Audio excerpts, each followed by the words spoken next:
All right, we're at 6:02.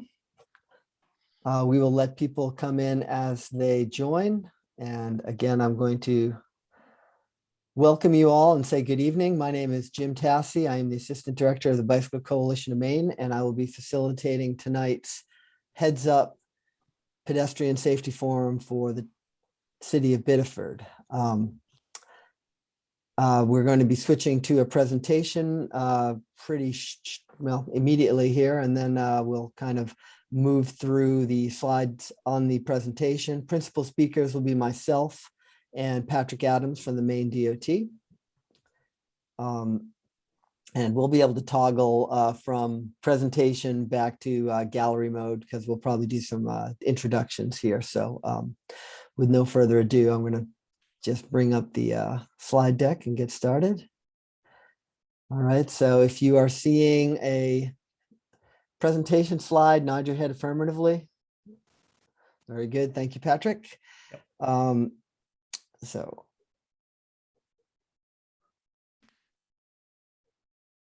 Great. So tonight's presentation is going to just be a completely public meeting done virtually. We're going to talk a little bit initially about how to use Zoom tech at this meeting. We're going to run through some introductions of some of the people who are key behind getting this initiative up and running.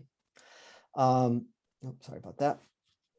We are going to talk a little bit about talk quite a lot about the perceptions and realities of pedestrian safety. So we're going to be going through some DOT stats that talk about what best practices are and what the statistics have to say about what are actually safe versus unsafe pedestrian behaviors, and have a little fun testing you about your knowledge of pedestrian safety and what you think is going on out there.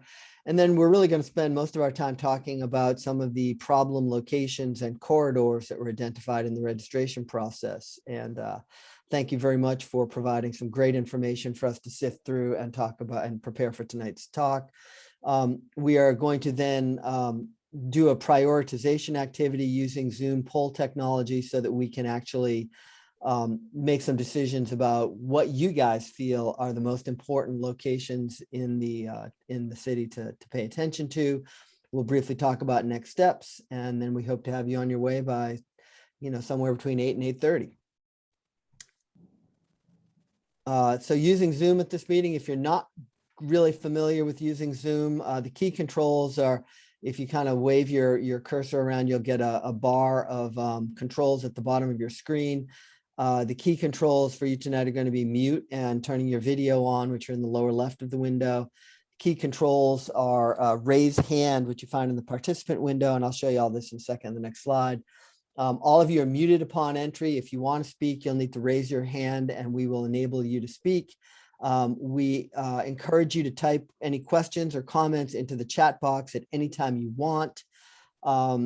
I don't know if at this time there's anyone who is not on a computer, but if there is, please speak up now. Let me just see if there's anyone who's out here without a video feed at all. There are a couple folks, but we'll see.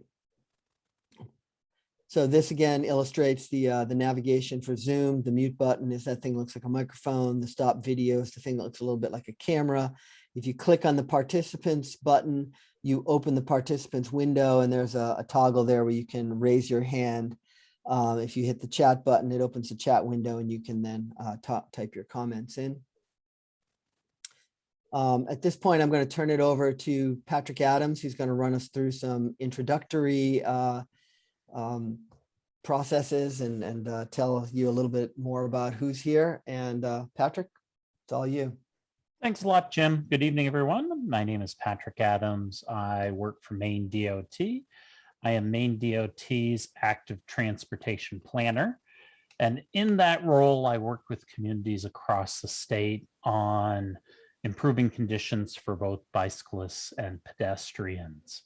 Welcome to tonight's program on pedestrian safety. We're going to take just a couple minutes here to kind of go through our participants and who's with us this evening. I did see that Theresa had joined us. Theresa, would you like to introduce yourself, please? Sure. Hi, I'm Theresa Savoy. I'm the ADA coordinator for the Maine Department of Transportation. And I've been working a lot with Patrick and BCM, attending these and ensuring that voices of folks who have disabilities are heard. And thank you for participating. Thank you very much, Theresa. Are there any other Maine DOT staff out there?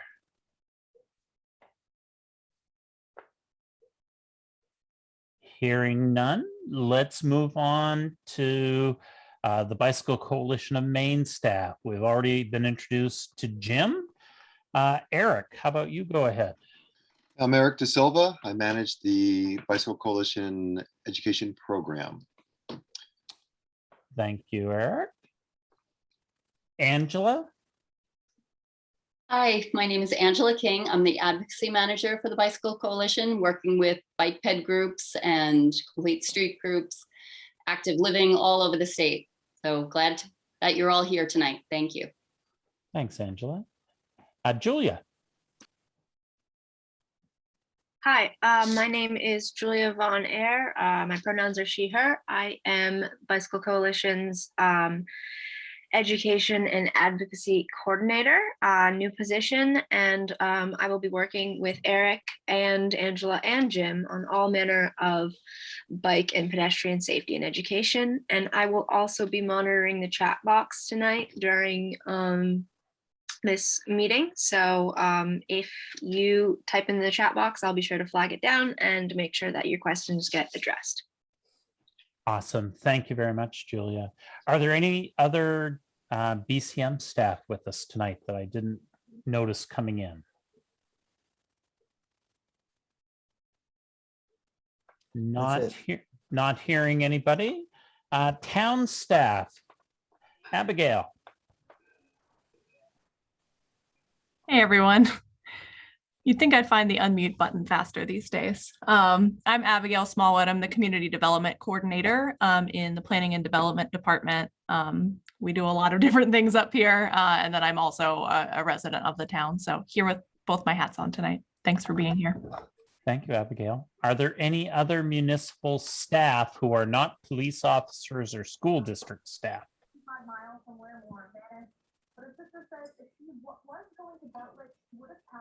I guess I am. I was gonna say, Tom, I saw you. Tom Milligan, I'm the city engineer. Thank you, Tom. Try to Great. keep track of a little bit of everything. Thanks, With a Tom. very Great. short staff. Any other town staff? Anyone from the school district who has joined us tonight who'd like to introduce themselves?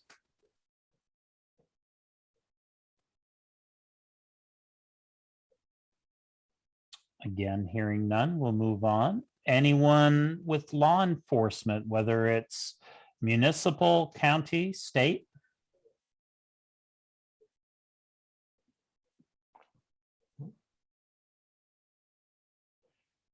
Do we have any elected representatives who would like to introduce themselves?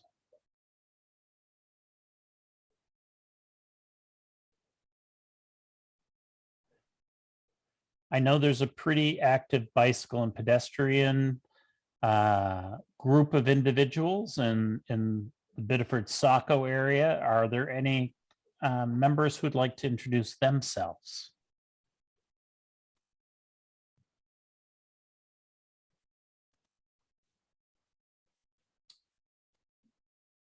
It appears we have no one else to introduce, Jim. So let's move on to the next slide. All righty. This is your slide, isn't it? Or is this me? Let's give it back to me. I'll give it to you. So why are we here tonight? Ultimately, we're looking to have a conversation with people who live, work, play, educate in Biddeford to discuss your concerns about being a pedestrian. What are the challenges? What are the risks? What are the things that you face each day when you're out walking? For the purposes of tonight's meeting, we are only focusing on pedestrians. We are not looking at the bicycle component. And Maine DOT made a decision to do that when this project started, because we've done some research about outreach programs in the state. And we discovered that we'd been doing a lot with Jim and the Bicycle Coalition on bicyclist issues and the challenges they face, but we couldn't find any history of any pedestrian focused efforts. So that's kind of how we came down this path. And what is a pedestrian? And for tonight's conversation, and we're basing all this on state statute, a pedestrian is a person who is either on foot or the operator of a wheelchair or four-wheeled, three-wheeled motorized device. So if you're walking on 2 feet, you're a pedestrian. If you use a cane, you're a pedestrian. If you're using a walker, you're a pedestrian. If you have a wheelchair or a scooter, like one of those little runabouts, you're considered a pedestrian. If you're on crutches, you're a pedestrian. So those are the issues we're going to focus on tonight, is the issues of being a pedestrian and walking around town. Next, Jim. I don't know if you need that. Yeah, I think at this point, I think that's it. the slide deck is condensed a little bit. I'm going to go back to this slide and talk a little bit more about the goals for the night. And as I mentioned in my very earliest comments, we're going to share some observations about what the Maine DOT and Bureau of Highway Safety data says about pedestrian safety. So we'll just get a little bit of a conversation about statistics and about what emerges as safe and unsafe practices. But we're really going to focus our attention a lot on the locations that you all provided when you registered for tonight's event. Have a conversation about the locations that you identified, and try to get more of a feel of what kind of the problems exist and whether there are any additional kind of locations we should be paying attention to in the city. We are going to be doing polls throughout this this presentation, and if you have the voting ability, please, we do want you to vote, even if you're staff, an elected official, or other stakeholder. Everyone who can vote should vote on these polls. The only folks who are not going to be voting are, myself and the rest of the team that's presenting the forum tonight. And I do want to add a quick revision to operating the Zoom controls. Of course, Zoom has updated since I created this slide deck, which was originally a couple months ago. The raise hand button is now on the bottom of your screen under the reaction key. So if you see the little button that says reactions, if you toggle that, you'll see raise hand as an option. So we're going to start right in with some polls, because we like to get some demographic information and get a sense of who is actually attending tonight. So we have a poll that's going to come up as 2 questions, and the statement that you need to answer is, what best describes you? Are you a member of the general public? Are you a member of municipal staff? Are you an elected official? Or are you a stakeholder or interest group member? That could be the Bike Ped Committee. You could be a member of the Age Friendly Committee in Biddeford, some other social organization that you're kind of wearing that hat tonight too. And the other half of the poll is going to be just a question about where you live and work. So we want to know if you live in town or if you're a commuter into town, because sometimes people who don't live in town show up at these forums just to talk about their experiences walking in the communities in which they work. We want to know if you're shopping, recreating, and if you go to school in town. So Eric, if you can launch the first poll, folks can answer that.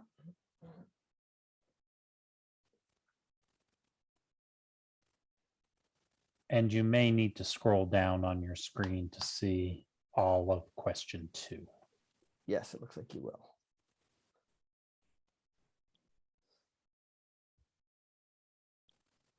Where we got 1,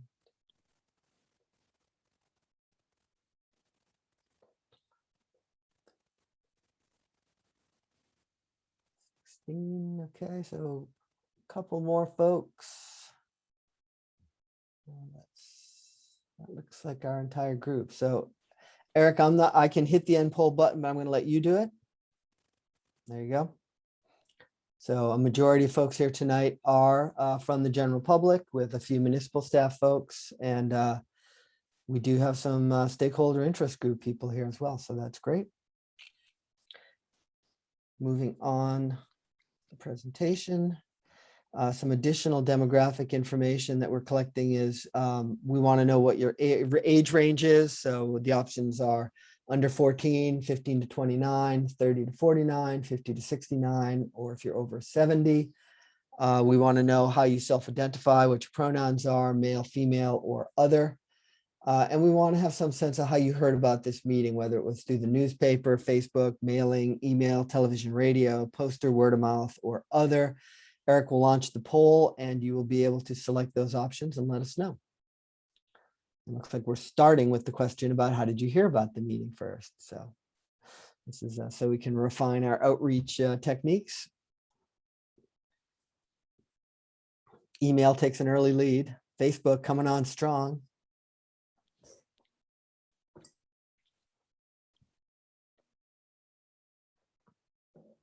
Interesting. Newspaper has not got a single hit.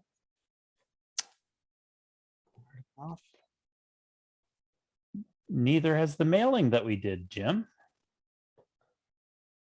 There you go.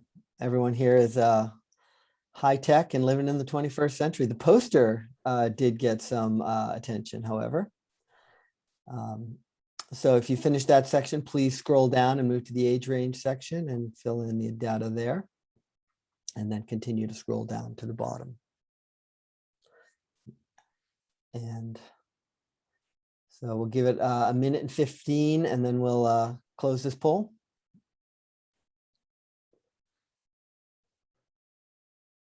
So poll closing in 3, 2, 1. Polling is closed. And Eric, I'll let you take care of that. I don't like to mess around with my tech support people in the background by pushing buttons that I shouldn't be. Great. Thank you for your responses. Again, it looks like Facebook was the most significant disseminator of information about this forum, followed by email. Word of mouth was right up there as well. The poster and other are the trailing options that people relied on. And now we want to know a little bit about your pedestrian habits. So, you know, how frequently are you walking around Biddeford? What we want to know is, you know, do you walk everywhere? Do you just walk for exercise and short errands? Do you just pretty much drive to places and do only the walking that's necessary to get to, you know, the indoor space you're heading to? Or would you just like to say that you don't walk very much? Eric, if you want to launch that poll. I walk everywhere. Love it. Yeah, it's true.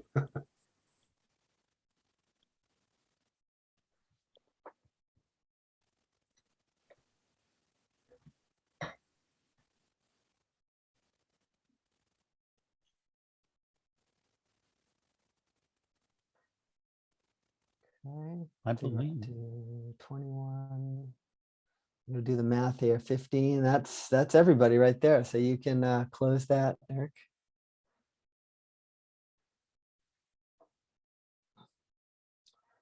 Right. Very good. Thank you.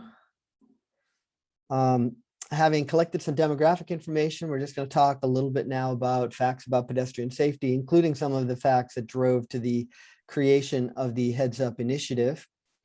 One of the first things we like to emphasize is, you know, crashes are not accidents. They're often described as accidents in the press, you know, sort of colloquial discussions about roadway crashes often describe them as accidents. And, you know, even though people don't want them to happen, they are, you know, often unintended events.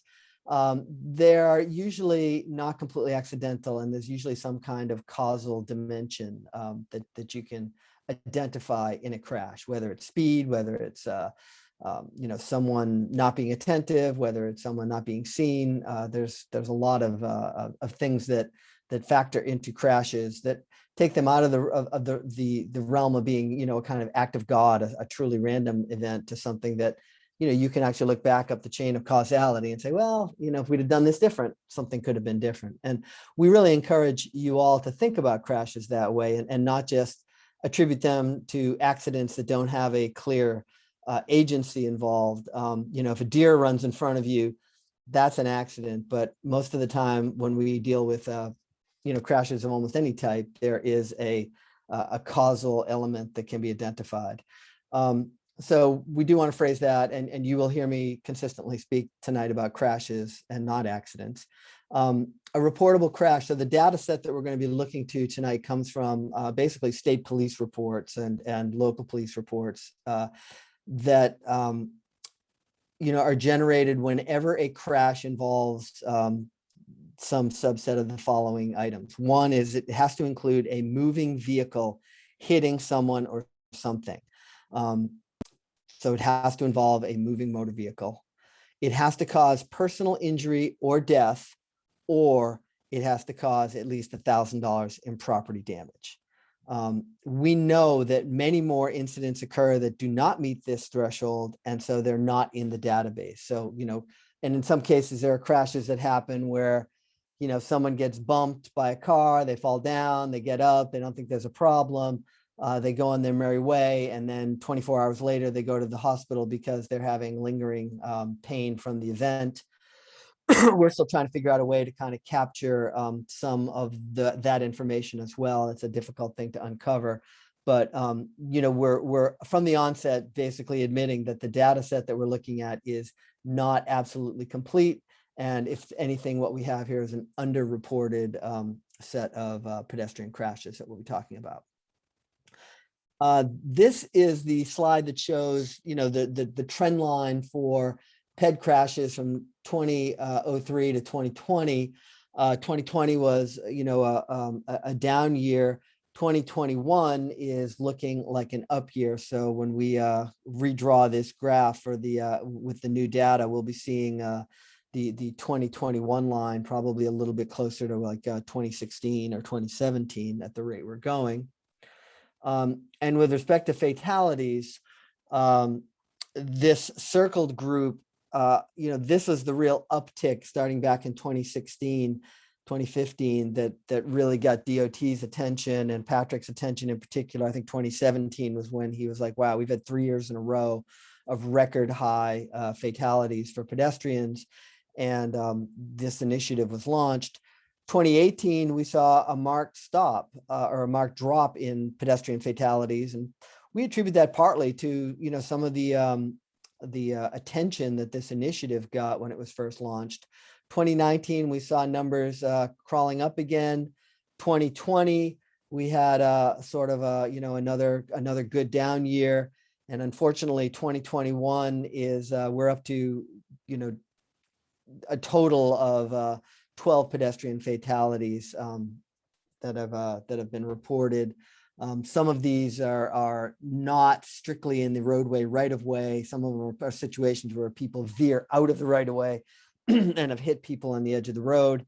And so whether or not they ultimately make it into the official database is will remain to be seen. But BCM tracks fatalities that involve people hit by cars, and we're tracking 2012, right?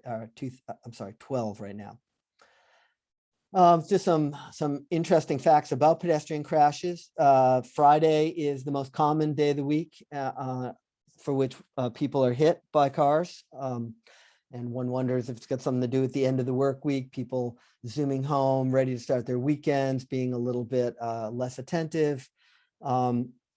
With respect to time of year, we are moving into the time of year that we really start to see the pedestrian crashes uptick a little bit. You can see back here that August is a busy month, and you know, you'd expect that the summer months would be busy. September, you see a little bit of a downshift, but October, November, December are usually associated with higher rates of pedestrian crashes. And this has got a lot to do with the fact, of course, that the light is fading and people are not quite used to being on the street in darker conditions. They don't have their habits about walking in the dark really kind of reestablished, and drivers are in some cases a little bed unused to people still being out there too. But so be aware that we're coming into the time of the month that, or the time of the year where ped crashes begin to get more frequent. Time of day, as you might expect, rush hour is the time of day where we see the most crashes. And this data is a little bit dated, but I thought it was interesting to show because it really spells out, the relative risk of pedestrian crashes versus other type of crashes. For a rear end collision, car to car, it's about 1 out of 1,400 crashes that result in a fatality. For intersection crashes, it's about 1 out of 485. If you, excuse me, have a lane departure that takes you off the road, about 1 out of 120 events like that result in a fatality. A head-on collision is quite lethal. About 1 out of every 23 head-on collisions results in a fatality. Just behind that is a pedestrian crash. 1 out of every 24 crashes results in a fatality. And that tells you that they are among the most lethal types of crashes that we experience on Maine roadways. I mean, if a pedestrian is hit, there's a decent chance that it's going to be a serious injury and too often a fatality. So this is just a little section that we're going to go into now that talks about, it'll be a little bit of a test to see what you guys know, but it'll also perhaps challenge some of your assumptions about safety. I did want to start by, as we go into this part of the conversation, I moved the crash location slide to this place just to kind of get you kind of framed up with the reality of the situation in Biddeford. This shows the crash locations in Biddeford between 2016 and 2020. There were 63 reportable crashes that resulted in injuries, and you can see many of them clustered in the downtown area and along Route 1. This just zooms in a little bit more, and you can begin to see a little bit more detail as to where these crashes are located. Biddeford has had 2 fatal crashes in the last 20 years. One was in 2004, indicated by the orange circle down at the intersection of Birch and Alfred. And then there's another one that happened just this year back in March. I can't see exactly what cross street this is, but it is a sad reality that Biddeford has seen a couple of fatals in its 20 years, in the last 20 years, and has seen one as recently as this March. Next question, or next slide, it takes us to another poll where we want to begin assessing how you feel about walking conditions very generally in Biddeford. This is an important question for our research. And the options are this: I don't feel safe at all. I don't feel that it's not bad, but it could be better. I feel pretty safe, or I feel very safe walking in Biddeford. Eric, if you can launch that poll, we'll give you guys about a minute to take that, answer those questions.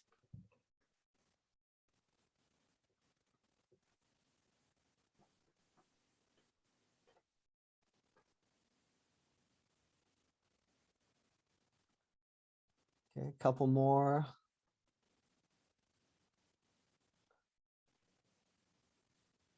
Those of you just joining us, we have a poll up that just tries to assess how safe you feel about walking in Biddeford. Generally, we're going to unpack what we mean by safe a little bit more in the next slide and the next poll. So I think we've seen a slowdown. 21 is really the number that I've been looking for, Eric. So I think we could probably close that poll.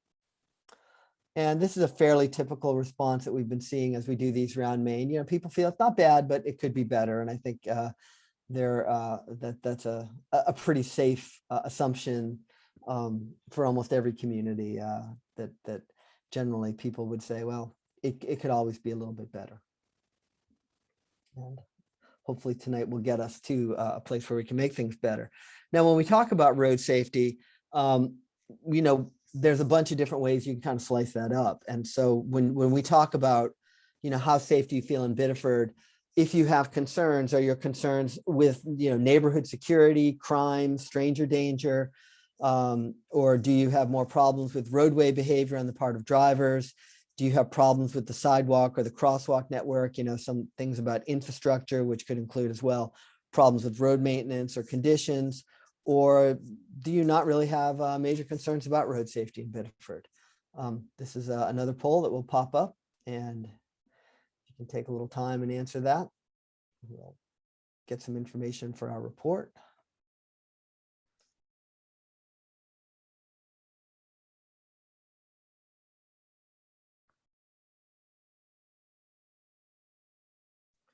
And you can vote for more than one thing on this one. Thank you, Patrick. Yes. Yep.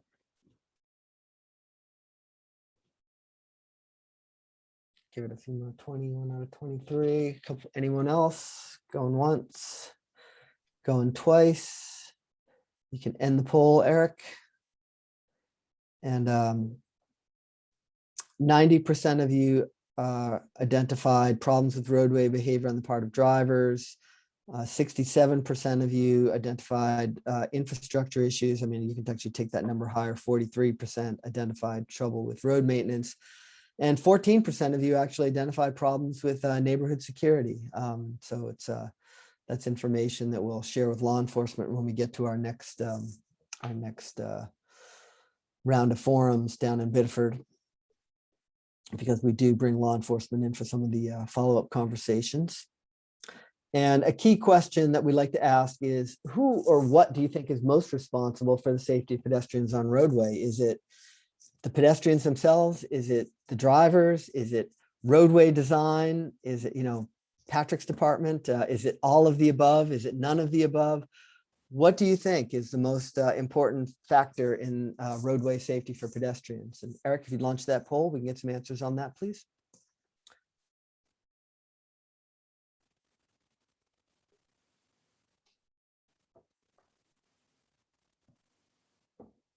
Okay, interesting. We're at 13, looking for about 8 more responses before we close the poll. And you can only pick one on this one.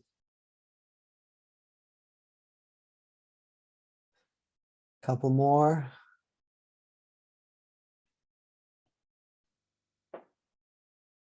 Here. Going once, going twice. All right, let's close the poll. 53% of you said that all of the above, that all of these factors contribute to roadway safety. 21% attributed safety to roadway design, which is probably a little bit ahead of what most people assess, but I applaud your acknowledgement of that. 16% identified drivers as bearing the most responsibility. 11% identify pedestrians.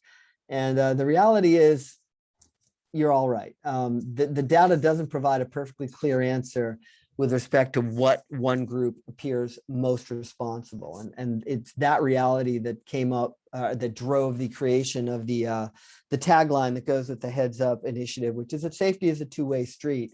We're all responsible for making our roads safer. And we want to make sure that whether we're walking or driving or riding a bike or using a wheelchair, that, we're thinking about other users out there. We're thinking about our own safety, and we're not taking for granted the notion that we're going to be absolutely safe on the road. It does take a little bit of attention and a little bit of work and some deliberate behavior on all of our parts. And that's really what the stats show. So here's a question that just kind of goes to, some assumptions about, who is involved with Ped crashes. Which pedestrian age group do you think is most represented in fatal or injury crashes? Is it, kids under 14, young people from 15 to 29, adults from 30 to 49, older adults from 50 to 69, or folks over 70? Eric, if you can launch that poll, folks can give us a response to that.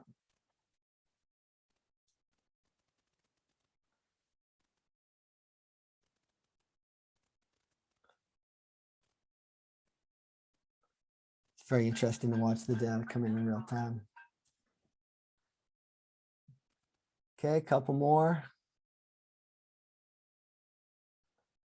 Going once, Going twice. Okay, looks like that's everyone right there. So you can close the poll, Eric. And the majority vote was for 15 to 29-year-olds, with 50 to 69-year-olds coming in second at 24%. The under 14 and the over 70 set, a number of you, about 14% of you voted for each of those categories. Interestingly, the reality is that it is the kind of the middle age, that the 30 to 39-year-old group is, which no one selected. Yeah, no one selected in this particular poll. That is the group that's most represented in crash stats, followed by the 40 to 49, 50 to 59-year-old group. And I think this is an important thing to look at and know about, because it's too easy to assume that roadway safety and pedestrian safety and bicycle safety is a kid problem, kids going to school. But you can see that, in reality, kids are not nearly as highly represented in the crash stats as the middle-aged folks. The blue bar indicates male, whereas the kind of coral color is for women. And for whatever reason, women are less represented in pedestrian crashes as well.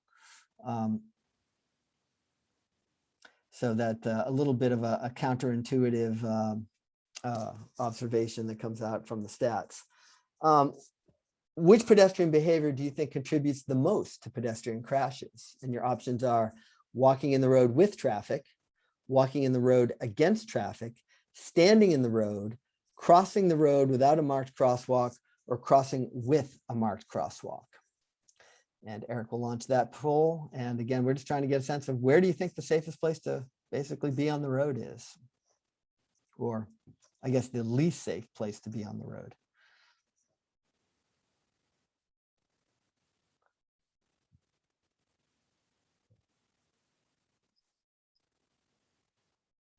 A few more.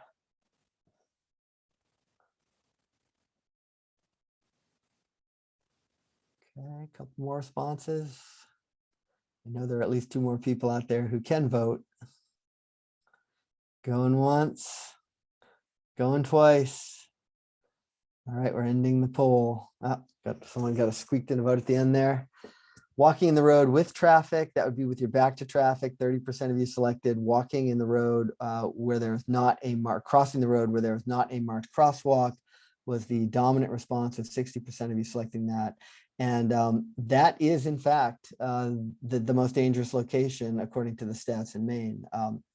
A majority of pedestrian crashes occur when pedestrians are crossing the street at marked but unsignalized locations. And this is a little bit of a change, because we used to, oh, I'm sorry, I'm misinterpreting my results here.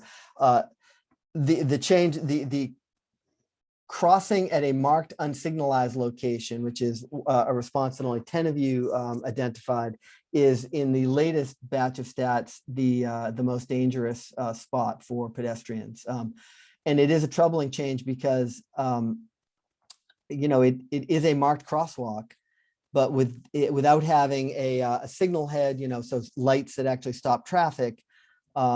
Drivers are, for whatever reason, not noticing the crosswalk, not yielding at the crosswalk. And as a result, we've seen a significant uptick in crashes at marked but unsignalized locations.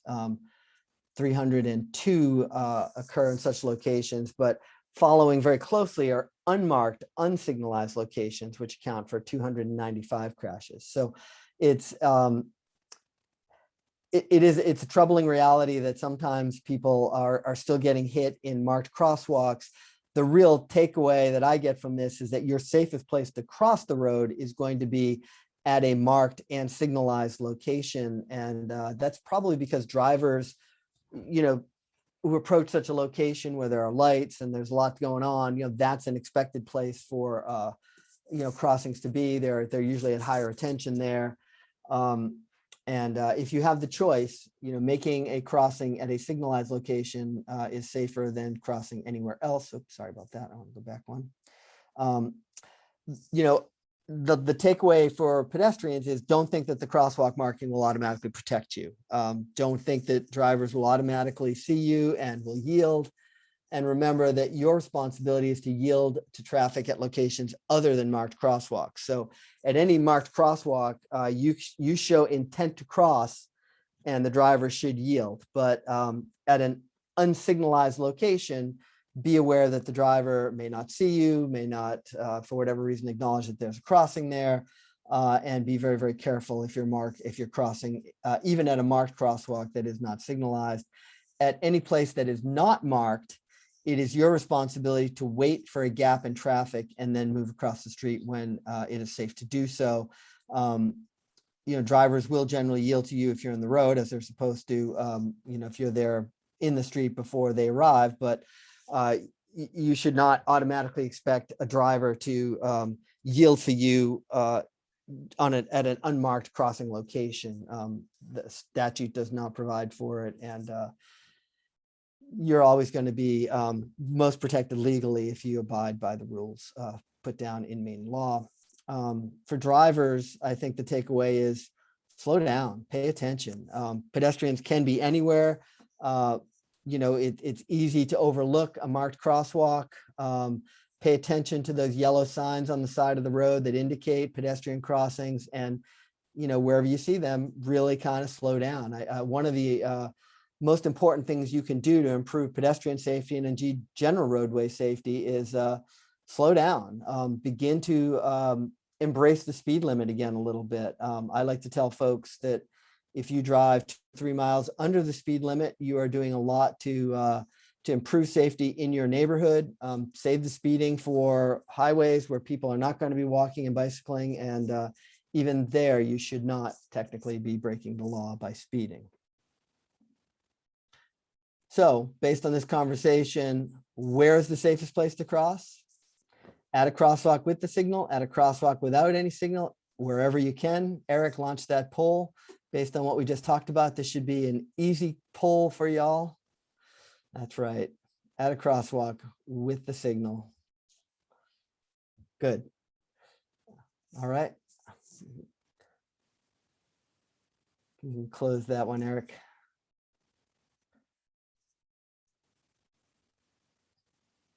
Yeah, so the marked crosswalk with a signal is, again, the safest place to cross. Don't automatically trust crosswalks to keep you safe.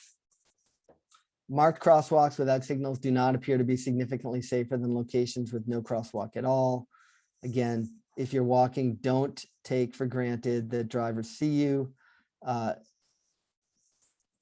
Just don't automatically expect that they're going to stop for you, and drivers do a better job yielding to pedestrians at crosswalks. I mean, we're all, or many of us, or most of us are probably drivers at some point or another. You see someone out on the road, the first thing you should do is take your foot off the gas and put your brake on and see if they're looking to get across the street. And, certainly you should always be yielding to them at marked crosswalks. If there's no sidewalk available, what side of the street do you think you should walk on? And you can pick one. On the right with traffic, on the left against traffic, or either. It doesn't really matter. Poll is open. Please respond.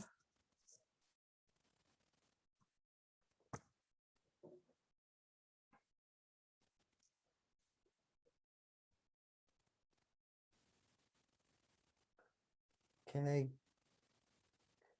Going once, going twice. All right, you can close that poll, Eric. A majority of you identified on the left against traffic. 5% of you identified on the right with traffic, and 5% suggested it doesn't really matter. The stats say that you are safest if you walk facing traffic. So the stats from 2015 to 2019 show that 91 pedestrian crashes occurred with the Ped walking with their back to traffic. Some crashes do occur with people walking facing traffic, but it is a significantly smaller number.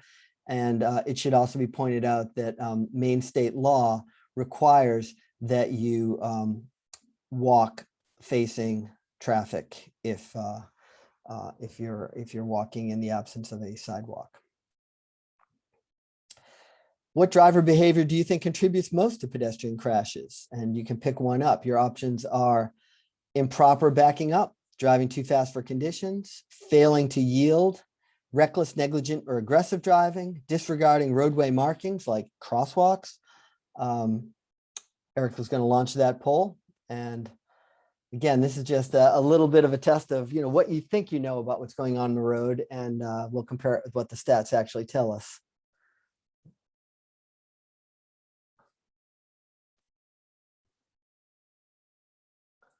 Okay, we're a little more than halfway there.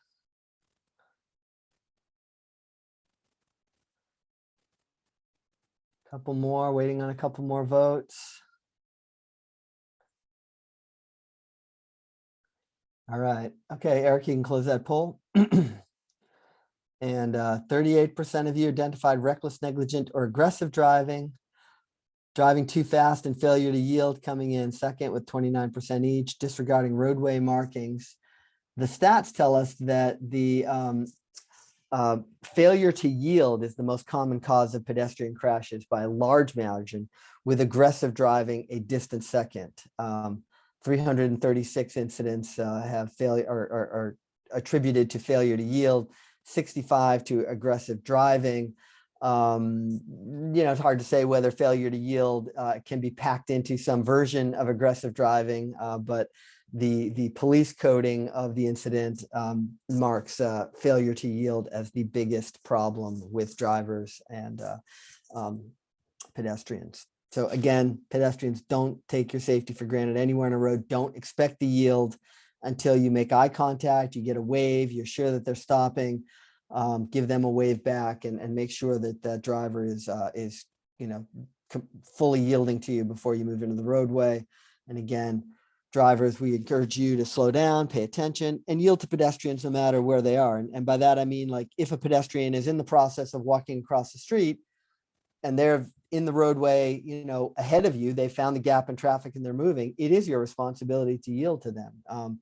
You don't need to yield to them if they are standing by the side of the road expectantly at an unmarked location. But if they're moving across the street, it is your responsibility to yield to them. That's a statute referred to as duty of care. And if you're wondering what yield means, and I often think that people have largely forgotten what yield means every time I see people merging onto the highway, yield basically means you yield your right of way. You let other road users go first. So when we talk about yielding at a crosswalk, we're saying the driver needs to give up their right of way and recognize that at that situation at a marked crossing, the pedestrian has the right of way. So the yield lets the pedestrian exercise their right of way as described in law. When do you think the majority of pedestrian crashes occur? During daylight when visibility is good, or during darkness when visibility is bad? Kind of a no-brainer, right? Poll is up. Please take a couple seconds and respond.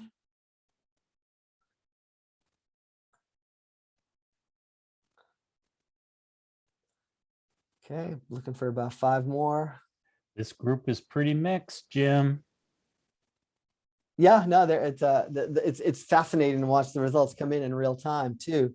Looks like we've finished responding, so you can close the poll, Eric. But the majority of respondents identified daylight at 55. 45% of respondents selected darkness. The reality is that most pedestrian crashes happen in daylight conditions on dry roads with unobstructed vision. It's really a troubling reality. This blue circle here indicates all of the crashes that happen in daylight. Dawn and dusk accounts of this red and green, they account for sort of the low light mixed, sort of transitional conditions, and everything else indicates a dark and not, even if it's lighted, but a nighttime condition. It's not just a night situation. It is very much a problem in broad daylight. And unfortunately, fatalities are more common in dark conditions.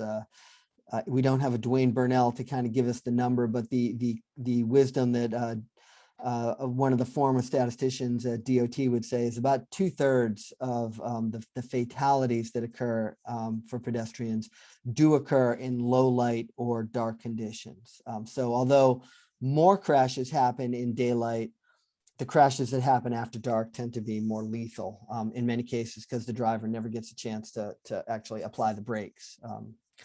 So that's just a reminder that as we move into that time of year, whereas we said, pedestrian crashes become more common and more likely, in large measure due to the fact that the lighting conditions get worse and worse. Remember, it's not that hard to think about making yourself a little bit more visible, whether carrying a reflective band on your arm. We've got lots of these to get to you. We'll make sure that Abigail gets a whole package full of reflective slap bands that you can get from her. Active lighting, carrying a flashlight. I've got an armband that's got a little, it's got a light inside it, so it's a little bit more actively lit. We're working on getting adhesive bits of fabric that you will be able to put on your clothing to make, you put them on your shoes, you can put them on the sleeves of your jacket so that you don't have to think about putting something reflective on. It's always on there if you stick it to there. Patrick, They have arrived, Jim. I was asked earlier today what the status is on those. They have arrived. Excellent. Well, so Abigail will make sure you get some of those as well. And they're quite handy. I've got a jacket that I just put, you just put a couple of little tabs on your arm, and they do suggest, or data indicates that if you're going to put reflective materials on your body while you're walking after dark, the best place to put it is on your extremities, not on your torso. If it's on your torso, you're not moving much. You just look like a bit of a sign in the distance. But when you have the reflective material on your arms or on your feet, that movement tells a driver that sees you in the distance that that's not a sign. That's something that's alive and moving. So a little bit of advice there. Reflective material does make a huge difference in terms of how visible you are to drivers. If you look at this chart on the right, what this indicates is even if you're wearing the best non-reflective color, which would be white, a car moving at 60 miles per hour will see you from 180 feet away. Unfortunately, it takes that car 260 feet to come to a complete stop. So by the time that driver sees you and applies the brakes, you are still in the zone where at best the driver will be decelerating. Whereas if you're wearing something reflective, you are seen from as much as 500 feet away, which gives a car ample time to slow down and stop and avoid you. So, this stat, when I saw this, really kind of turned my head and got me wearing reflective stuff when I go out. It's always a little bit awkward when I put on my leather jacket and put on my blinky armband, but I think it's a small concession to make for safety on the road. And so I do recommend that you follow suit. Again, lit stuff works even better than reflective stuff, and don't assume the drivers can see you. Even if you're wearing white or yellow after dark, you are largely invisible until too late. So this kind of final poll before we start getting into the discussion of the locations is sort of a way to prime the pump a little bit. And some of you are familiar with this list because when you registered, you used some of these codings to indicate what you thought the problems were at the locations you identified.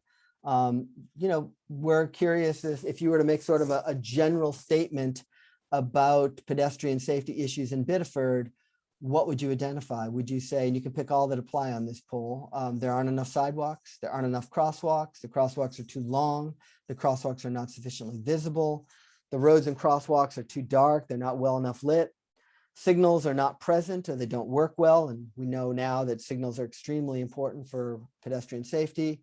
There are problems with maintenance and condition. The roads are too wide, which would kind of double team with number 3, road crosswalks being too long as a result. Roads encourage speeding, which can also be related to wideness, or there's simply a lack of ADA access. It's difficult to navigate with a wheelchair or other mobile assistance device. So Eric, if you want to launch that poll, you guys can pick as many of these as you want. But we're trying to get a sense of, this is sort of like a general, what do you think about conditions in Biddeford, and where does the problem really lie? The poll is open if you want to respond.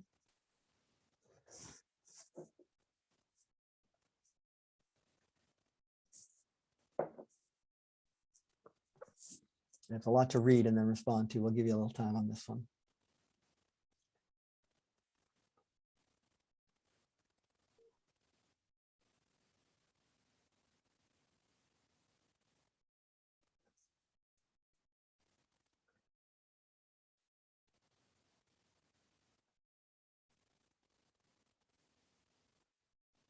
Crosswalks not being visible enough is an early leader.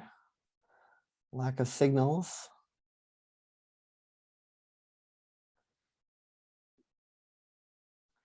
Okay, down looking for the last 3 or 4 responses. Thank you. 1 or 2 more. Going once. Going twice. Okay, Eric, you can close the poll.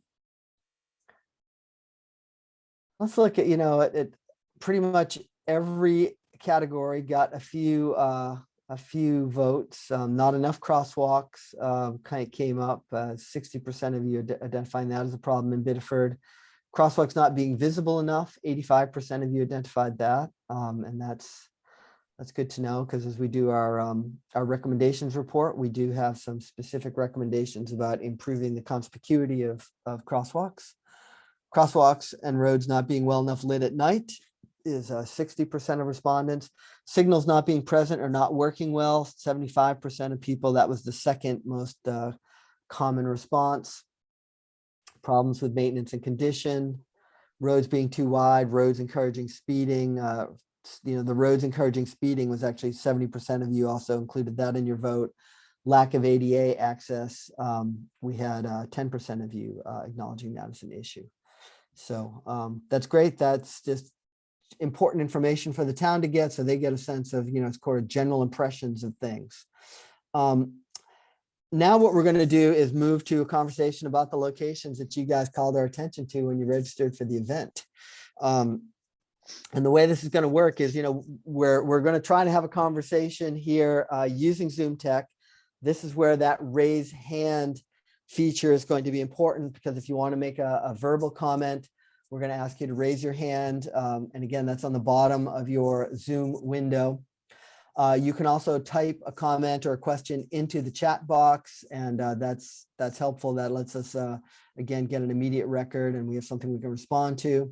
I don't think anyone's on a computer here, or not on a computer here, so we're not going to be doing any verbal polling.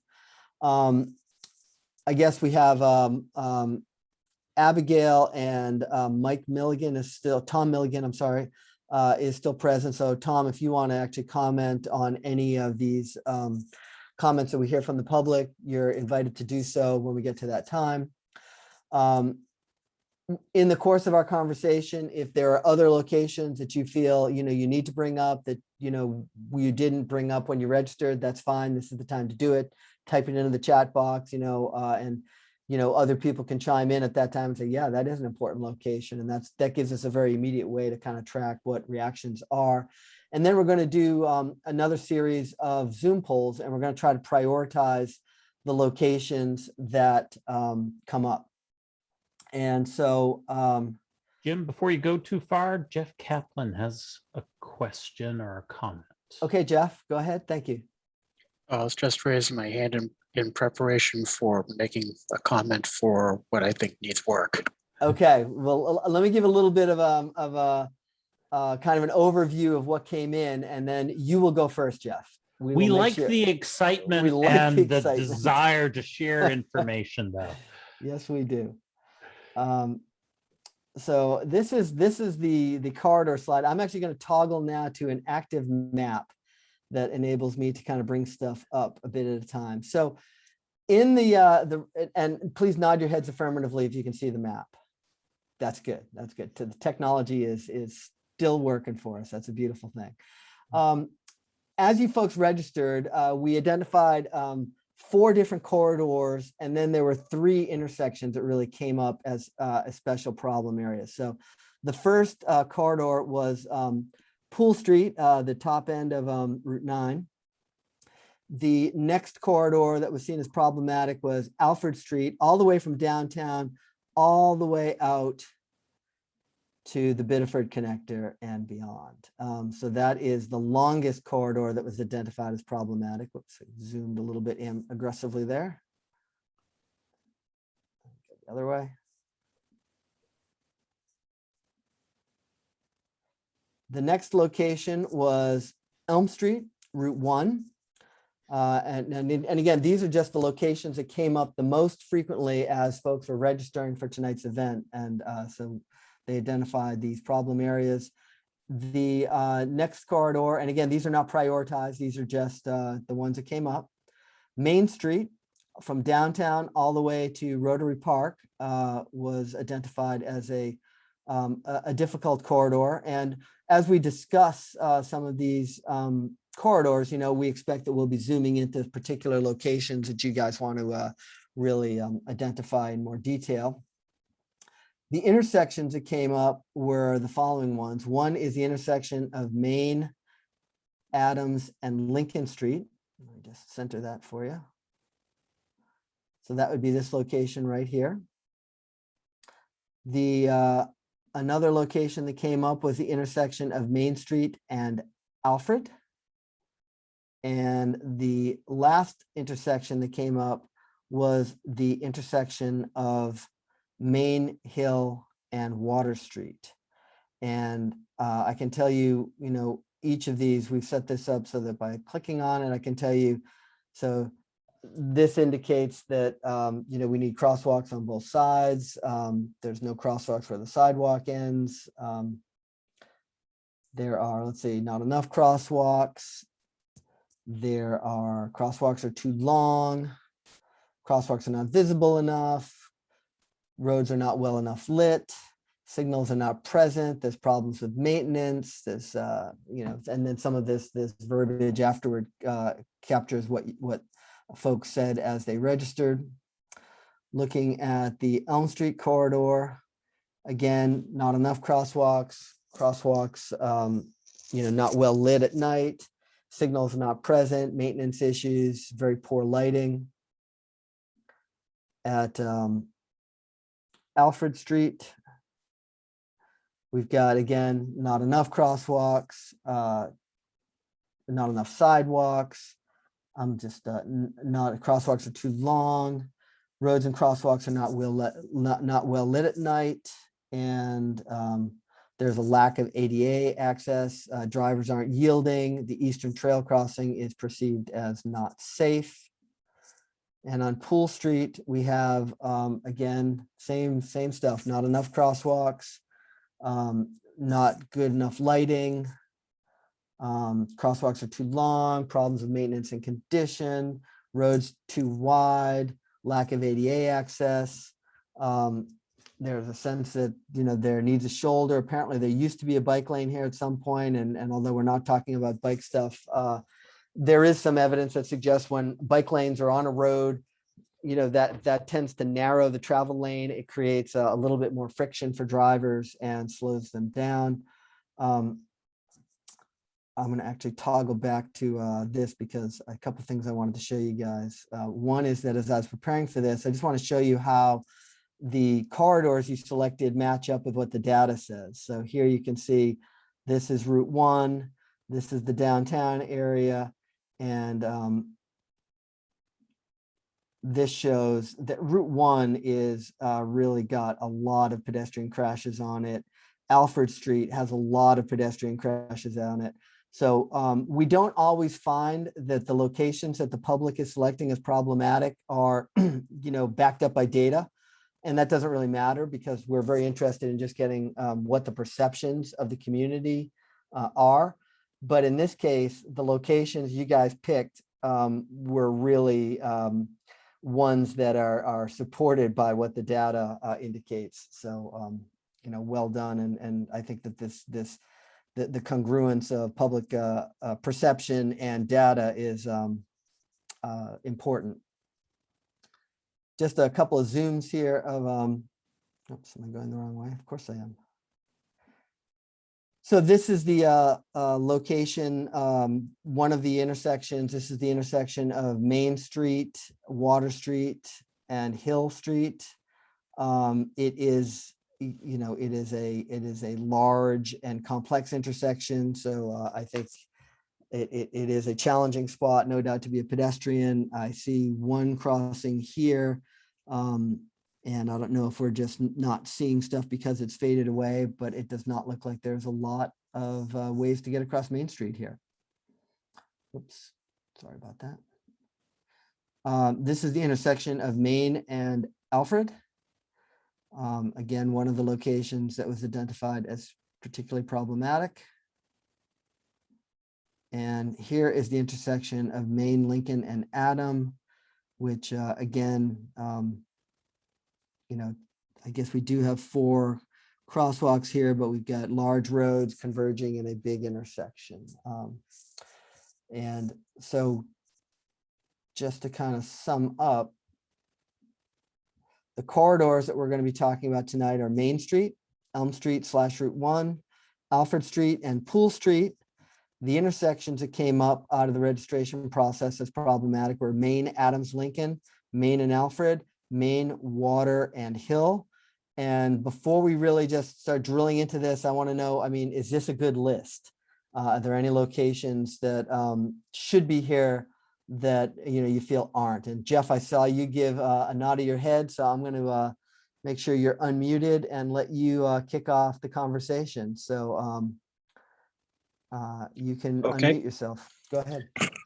I'm pretty sure I mentioned this on the registration, and it's not on your map there. May Street, particularly at the ballpark and playground fields, and well, the entire street as a whole, it's signed for 25. Like a lot of places, traffic is typically 35, 40 miles an hour. That's a little league, that is a children's little league field and playground there. The street is wide enough and paved well enough to support a higher speed traffic otherwise, but it's a play area. And that's actually something that's been bugging me since I moved into Biddeford about 5-6 years ago, but I've never really had any opportunity really to say anything about it. Okay, well, thank you. I do have some suggestions for it. Yeah. Jeff, Yes, before you Patrick. go there, I have a question for you.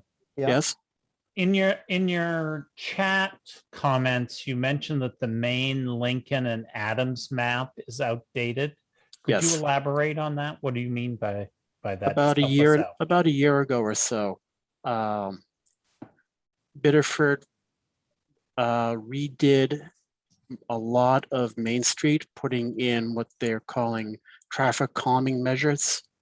That intersection at Main, Adams, and Lincoln has been angled because they built out the curbs at Lincoln Street so that the two streets, Main Street now basically does this at that intersection. Yeah, I'm trying to get the map up here. There we go. I'm just going to let me clean the map up and we'll zoom in on that a little bit. Yeah, and I have no control over what Google. Yeah, presents, understood, yeah. but that map makes the street look straighter than it actually is at this point. Tom, I noticed that your hand is up. Do you want to speak to that at all?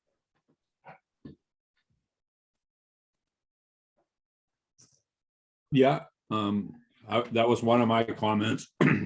That Google Earth map or whatever it came from is outdated. We have done some traffic calming, some intersection realignment, as Jeff had indicated, at Lincoln, Adams, and Main Street. Main Street basically flows straight through. We have a little bit of an angle to get better 90-degree sight distance on Lincoln Street coming into Maine. The roadway used to be, excuse me, 45 feet. I think we're down to 28 or 32. We put out bump out Wow. with some to shorten up the pedestrian crossing distance. In a short period of time, as soon as Division or Area 1, Division 1 approves a traffic plan, that intersection is going to a four-way stop. City Council has approved it. We're just waiting for the thumbs up from our region to have the developer of one of the Lincoln Mill projects install some improvements on that intersection, being all-way stop, which would cut down the traffic. It's going to take a fair amount of time to get people used to it because they sail down Main Street. We were hoping that those bump outs would slow them down, and I'm not convinced it has. There are we had a big, and I don't know how long you want me to go on, but I could go on the rest of the night down at Main Hill. We'll hold off on that. We'll let you talk about that when we when we move back to that intersection. That's in progress. Yep. We have put out crosswalks as a rapid flash beacon up by the bank, which has helped on some pedestrian crossings, bump outs, reduced some of the parking, made sure that there was 20 feet from the edge of a crosswalk to the first parking spot. We've done a lot of stuff. Fortunately, City Council saw that as an important issue to address, and we applied for what they call a municipal partnership agreement to do improvements on there. That is a state collector road. So technically, a lot of those improvements should be the state, but we couldn't wait. We needed to do it for pedestrian safety and from various other things. So we're making progress on a lot of areas, and I'll go into some of those when those particular areas come up. But great, limited dollars, but we're pushing ahead pretty hard and trying to get our biggest bang for the buck in whatever we do. Well, it sounds like you've made some great improvements, and it sounds like you're still thinking about ways to make things better. Is the intersection with Maine, Adams, and Lincoln currently not signalized? It's not signalized. It's not. So you're going to put a four-way stop condition. It wouldn't meet the warrants. We had looked at it. It didn't meet the warrants, so we couldn't put a signal in there. Yep. That was one of the things that was batted around, but at least when we studied it. Now, who knows? But like I say, I think traffic engineering in Division 1 is looking at that. They've approved the always stop, and it's just basically getting ink on the documents so that we can install it. I think lights would be good there. Could be, but you know, there are, as Tom mentioned, warrants that have to be met before they'll permit a light going in, and the Region 1 engineering staff has to approve it. But I think that, you know, a four-way stop condition will, you know, probably make a difference, because at least it'll bring people to a pause on Main Street if they're used to just flying through there. And I look forward to getting down there and seeing some of the changes that you made. So sounds like you're on the right track. Nonetheless, you know, I mean, a lot of people continue to feel this is a challenging intersection. And so I think that, you know, maybe that indicates that the additional changes that you're making are, you know, going to be well received. And so I think that it'd be interesting to check in with folks again after the four-way stop condition is created, and to see if that improves the perception of safety there. I mean, I'll just throw this out to the crowd. You can put your response in the chat box. I mean, is it the fact that traffic is not stopped on Main Street that really makes this intersection still uncomfortable for folks? I'm kind of curious. I can look at the chat box. Based on what Tom was saying, I just went out and looked on our public crash query site, and from 2019 through present, there were 40 pedestrian crashes. But when I backed out 2019, that number of crashes dropped down to 20. At So, that like, location or on that whole corridor? throughout all of Biddeford. So where I'm going with that is the city is implementing change throughout the city, and we are seeing improved conditions and lowered risk for pedestrians throughout the city. So we are seeing good things happen. There's still a long way to go. 20 Ped crashes over the last year and 3/4 is still quite a few. But you've cut it in half. You know, you've got a year and a half compared to 1 year. And, you know, that's a pretty good thing. That's an impressive result, and nice work, Tom and your team, to get some of that stuff in.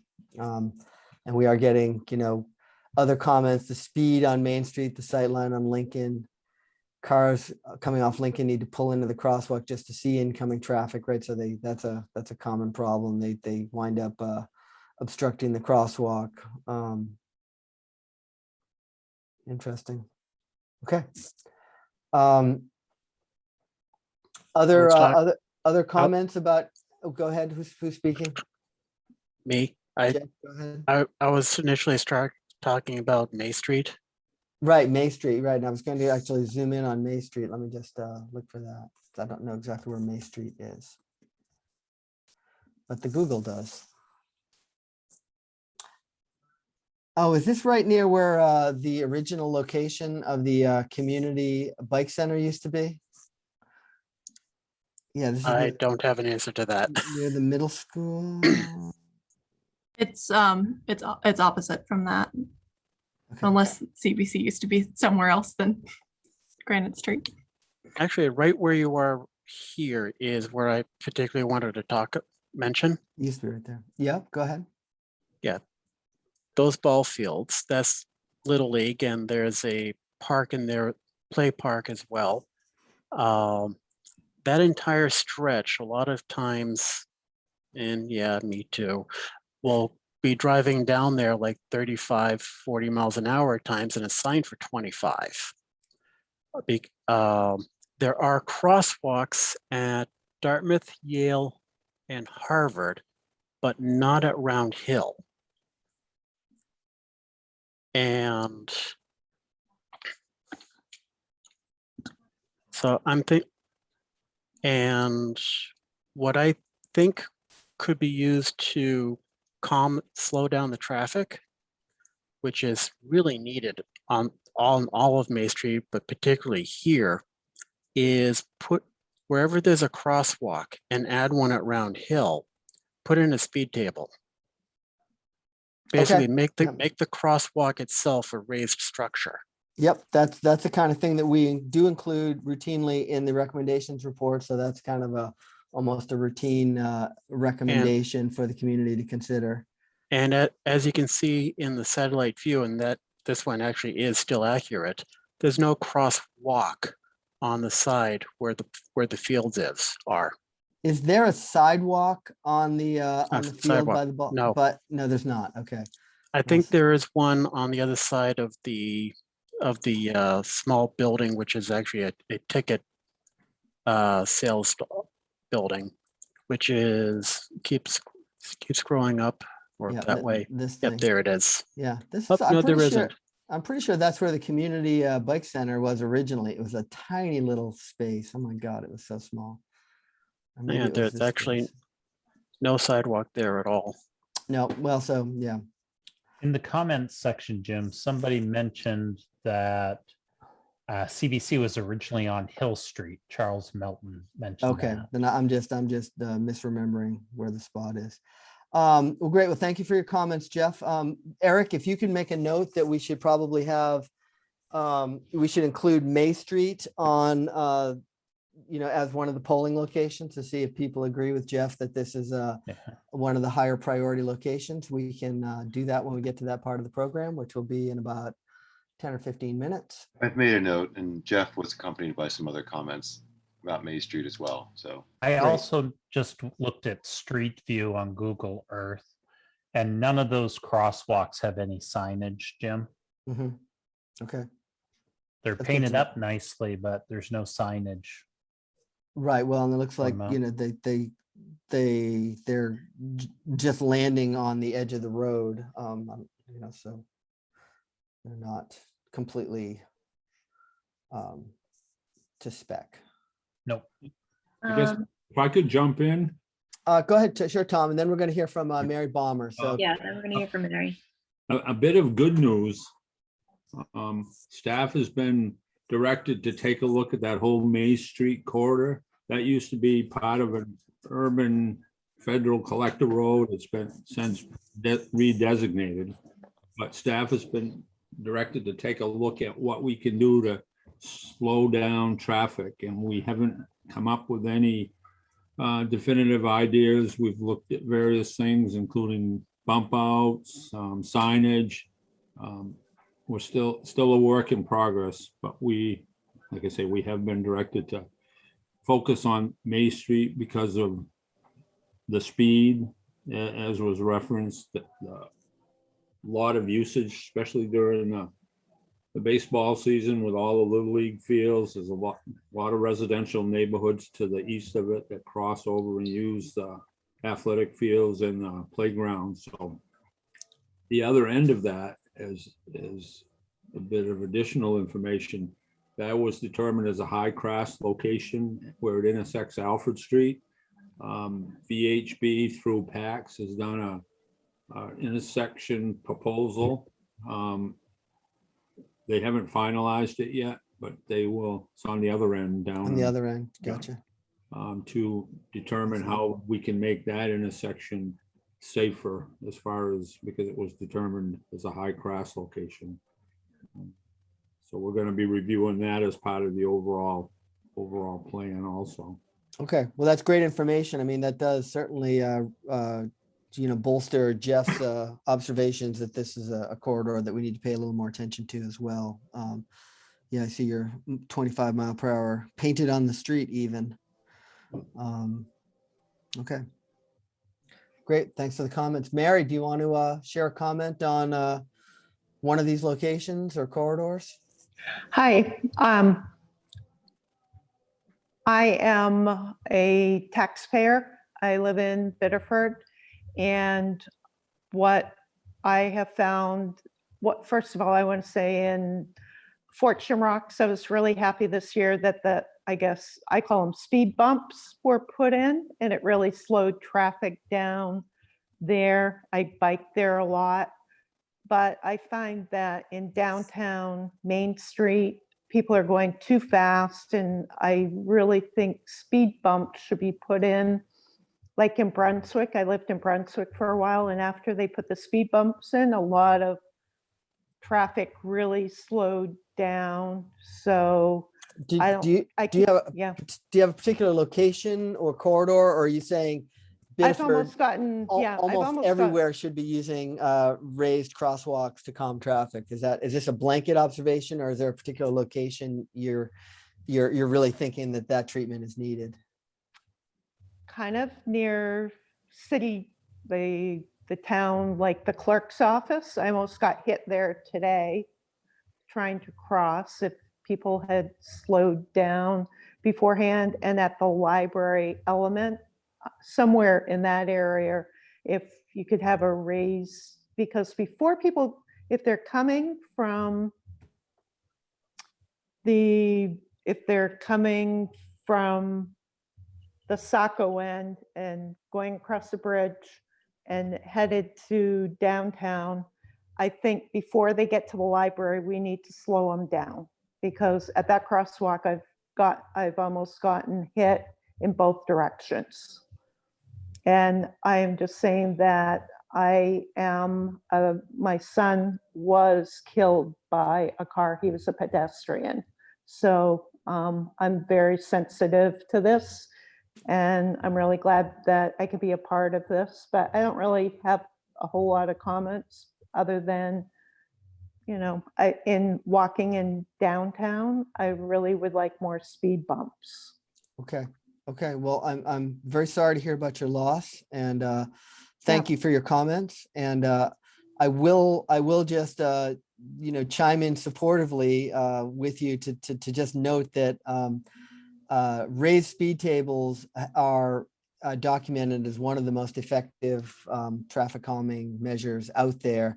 The challenge is, as Tom can probably tell you, is that the plow drivers don't like it, and there's often pushback on them. But I can guarantee you that raised crossings will be included in the recommendations report for something the town should think about and consider, at least in certain locations. So thanks for chiming in. And again, I'm Thank you. sorry to hear about your loss. That's terrible.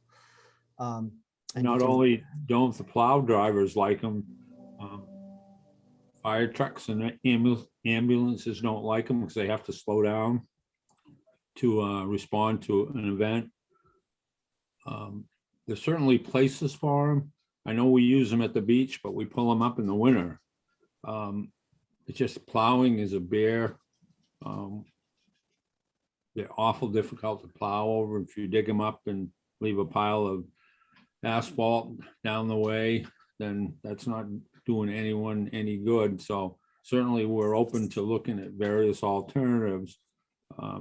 There may be other ways. People would not like to see a chicane, which is a curvature in the road down there, but that may be an effective way to do it. We're going to look at that in a couple places just because it might better slow them down than a speed table. I know we did an intersection redesign down at UNE, and we caught all sorts of grief for it because we made it a 90-degree intersection instead of yields, slip lane 45. And I guess there was a bicycle crash down there. It was a number of years ago. People got over it. I mean, it certainly improved safety. I don't think there's been many issues down there with all the traffic, even from the UNE students. But, so we're open to all suggestions. We evaluate everything. Some of it isn't, and I don't mean to sound flip, but some of it's not really practical. And I know the reverse argument is, well, when a human life is in the balance, I guess everything's practical, but we're open. We'll look at everything, but that's not promising everything. Well, thank you for that comment, Tom. And we do hear, a certain amount of heartburn associated with the speed tables, especially with the older designs. I mean, contemporary designs are a little bit more plow friendly, and they are a proven countermeasure for speeding traffic. And I appreciate your willingness to at least consider them. They certainly work, and we'll talk about this more when we get to the actual site visit part, and we'll have an extended conversation on all these locations and talk about potential strategies for addressing the concerns that have been raised. Other comments or observations about locations that we're talking about? So we've been getting some great comments out in the chat. Yes, I see that section, Jim. Do we have some folks who haven't verbalized their comments who'd like to? I'd like to speak up. I'd like to speak up just briefly. Please, Richard, go ahead. I directed a chat to Tom, and it's around the idea of 25-mile-per-hour city streets being painted with 10-foot wide motor vehicle lanes. Mm-hmm. Because many streets are 40 feet wide or larger. So the road is the road. The motor vehicle lane at 25 miles an hour could be 9 or 10 feet to slow the traffic, not taking into consideration bikes or anything else, but just to calm traffic. That's the cheapest, quickest, easiest way to manage traffic speeds. Because if you get a few drivers on there that follow that and have to work to drive 25 and stay within the lanes, it calms everybody down. So that's all. Yep, no, that's a great comment. Narrower travel lanes, do have some effect on speed and help calm traffic. We've actually been doing some experiments where we take a 10 or even 11-foot road, in some cases wider, and we'll carry it into the vertical space using a tubular delineator. And that has profound impacts on speed. I mean, even in places, yeah, you like that one, where we've got projects like that in Augusta and Millinocket, and we just put some up in South Portland recently. We did a careful study of some of these interventions up in North Yarmouth on Route 115, and we took a situation where 80% of the drivers were exceeding the speed limit and flipped it over to get 80% complying with the speed limit. So there are things that can be done fairly inexpensively that can have an impact on speed.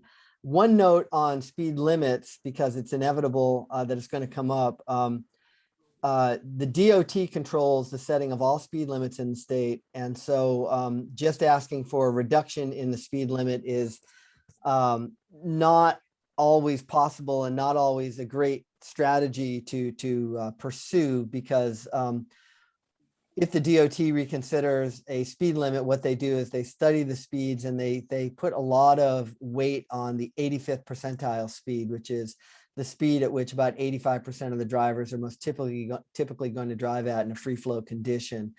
And if that speed limit is, if that speed is above the speed limit, in some cases, the speed limit goes up. So we recommend that you do some traffic calming before you do the speed limit change, and then you actually get a template for what you might be able to do with a more hardscaped approach. So great comment. Thank you very much. And there will be lane reduction recommendations in the report, because that's one of our standard palette of suggestions. So great to hear that there'll be some interest and support for that. Tom, do you have your hand up for a fresh comment? Yeah, well, one of the other intersections that were discussed and were presented, and I think Jeff did, was the Hill Maine water intersection. Yeah, I'll zoom in on that. There's good news and bad news on that. The good news is we had a major redesign that went out to bid through MDOT. It was funded through a PACS project. The estimate, I guess call it pre-COVID or pre this craziness, was one number. The construction cost came in alone at $1.6 million greater. So the city rejected it because we didn't have the funding allocated and within the city budget to deal with it. Been dealing with, I guess it's Brian up at MDOT. I'm not sure if he's in planning or what he's in. And we're going to put it back out to bid for a little longer construction period. And starting right after the first of the year, we're hoping. What that does is a major redesign of that intersection. It's putting in a traffic signal at the entrance, realigning Water Street to line up with the entrance into the North Dam Mill and putting traffic signals there, closing off the existing Water Street, making that a park, and then providing some additional pedestrian amenities. We're going to put a pork chop island in there where it comes out. Water Street comes out onto Main Street with a pedestrian shelter, and put in some additional sidewalks and crosswalks. Will that sounds good. So 100% of the problem? No, but certainly be a significant improvement over what exists there now. So if I understand you, you're going to run Water Street across this existing park, and it's going to kind of like end opposite the entrance to the Biddeford Mills Museum here, if you can see where my cursor is. It's not going to be too far off from where it is. It's going to hug the park a little bit. There'll be a little bit of an angle in there. Some curvature that should slow down a little bit of traffic, but there'll be a signal head, four-way signals, so that they'll be able to stop people. People may not be very happy getting stopped for allowing traffic out of Water Street, but that was a significant issue with just the amount of traffic trying to fight on who's going to turn onto Water Street coming in from Saco and who's going to go up Hill Street. Both of those are major commuting routes for people who live both within the city and towards the coast. So by redefining it to a more definable intersection and more controlled intersection, was determined based on what they call a preliminary design report that was issued prior to the construction documents that should provide some Yeah, significant relief. that's great. Well, again, when we do our site visit conversation, that's definitely information we'll make a note of and know. And it's great for you to be able to share that there are already, plans underway to address these locations that the community has expressed concern about. And I think that should be a comfort to the people who are attending tonight to know that, the town is aware that there are issues and they're already trying to do some interventions. I mean, as I look at this intersection, I definitely see opportunities for pedestrian refuge islands. I see opportunities to, narrow some of the travel lanes and create a little bit more friction. So I hope that, we're able to come up with some additional suggestions in the recommendations report for this area, but it's great to hear that you've got some stuff already in the pipe. Yeah, the other piece of that, we have been working recently quite closely with Theresa, looking at some ADA accessibility issues, both on Route 1, which was one of the locations identified, and also out on Alfred Street near the post office. We have some rapid flash beacons, but I guess they're not making them because of production issues right off. We're on the list, and as soon as they come in, all we have to do is drive to wherever it is, Augusta, to pick them up, and we'll install them. But we work with Theresa and her crew on a couple of those locations to try to satisfy some of the pedestrian issues at some of the higher traffic locations. Great. I was wondering, I'm looking at the comments here, and I see that Denise DeRocher has made a comment about the Pool Street corridor, and I'm wondering if she'd like to share that with the group. Hi, thank you. I'm so sorry I'm in a gym, since there's a lot of noise. Just stop me here. I live out on Advancia, which is near Guinea Road. I'm a runner, I'm a cyclist. I really enjoy my bike ride. I know we're not talking about bikes, but my bike ride in town. It's a nice 15-minute ride. But I'm also a runner, and I run into town, and it's a really high-speed road. Maybe somebody can correct me, but I think it's about 45. But it's a wide road, and it's really easy to go 50, 55. And there's a lot of traffic going to, to UNE, to people living out in that area where I live. So as a runner, as a pedestrian, if people do choose to walk on that street, it is very daunting. The UNE bus goes by at that speed, and it's a big vehicle to zoom right past you. I guess a dream would be sidewalks, but I know that money is always an issue. Is there a way to put some sort of separator? I don't know what's recommended for city planning in this aspect, but even some sort of separator between the shoulder that you're running in or walking in and the road, just to feel like you feel a little safer, that you're not going to be hit by a bus or something like that. Thank you for your comment. Can you, where is the skating rink that you're referring is? So it's beyond UNE. Do I need to keep going here? No. The Westbrook skating rink is downtown. It's closer to downtown. Okay. It's just next to Clifford, the top of Clifford. Oh, okay. So it's way up there. So it's actually in the corridor that folks were. So starting from downtown, yes. Oh, I see. Right here. I see Westbrook skating rink. Yep. Yeah, all that way. Yep, all the way up to UNE, the Meeting House Road.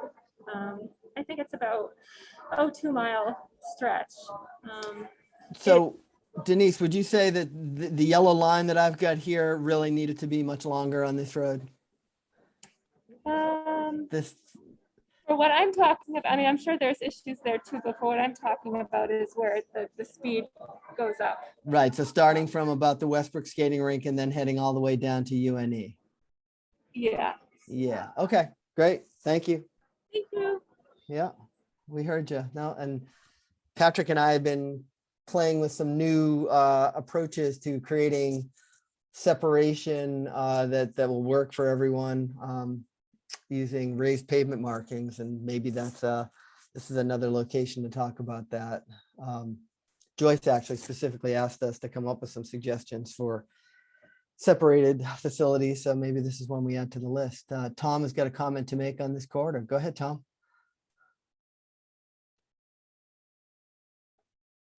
Yeah, I had to get unmuted. Yep. I would hope that you folks are talking with the other divisions of MDOT to sort of come to an understanding of what can be done and what can't be done. That's a major corridor, collector road. It was, when collector roads are funded, it's, I think, 85% federal, and there's a lot of particular federal requirements that need to be adhered to. So we would hope that you folks are chit-chatting back and forth and discussing some of these issues. Certainly, I don't think the city has any preference one way or the other than make it safer, but to be in violation of some federal guidelines, I don't know where that puts everybody. Just everything we do is approved and above the board. I'll let Patrick comment on that, because this is his department. Well, I wasn't suggesting it wasn't below the board. I'm just pointing that fact out, that we were required to put wide shoulders on that. And we're as concerned as you are with those compliance issues, Tom. As Jim has mentioned a couple times, we take the information we've collected tonight, and we're going to be scheduling another meeting here in the near future to work with municipal staff, BCM, Maine DOT, some of the regional planning organizations, to explore what are the contributing factors to make these areas so challenging for pedestrians? What are the contributing factors, and what could we do to make conditions better? And as part of that process, we do have folks from the region who are participating in those meetings to help ensure that we're getting that engineering perspective and making sure that we are only offering alternatives that can actually be implemented.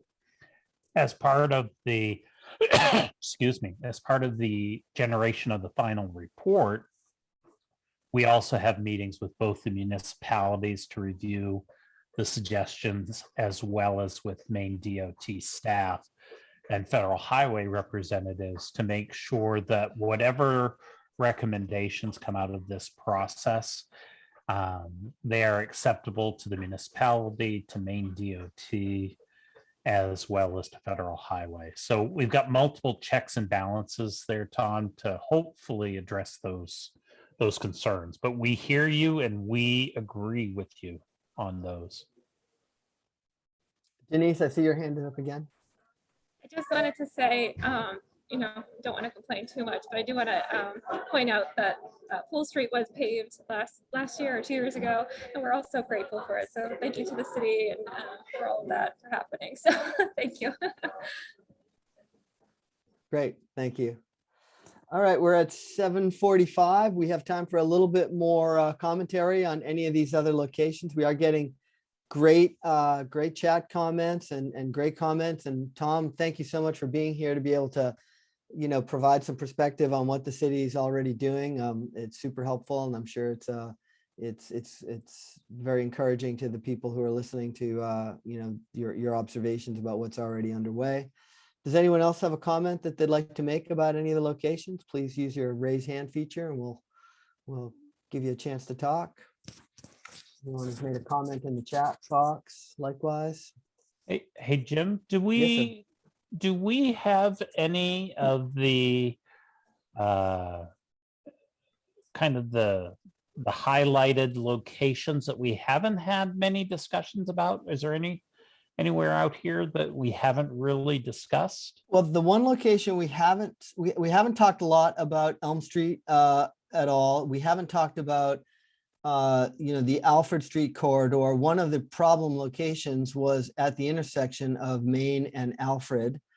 And, I don't know if there's anything anyone wants to share about that. This is one of the locations that did come up frequently in the registration process. And I can I was just see- hoping somebody could, or multiple folks could share some comments about some of these other areas that were identified as concerns, but we haven't had a lot of conversation about yet.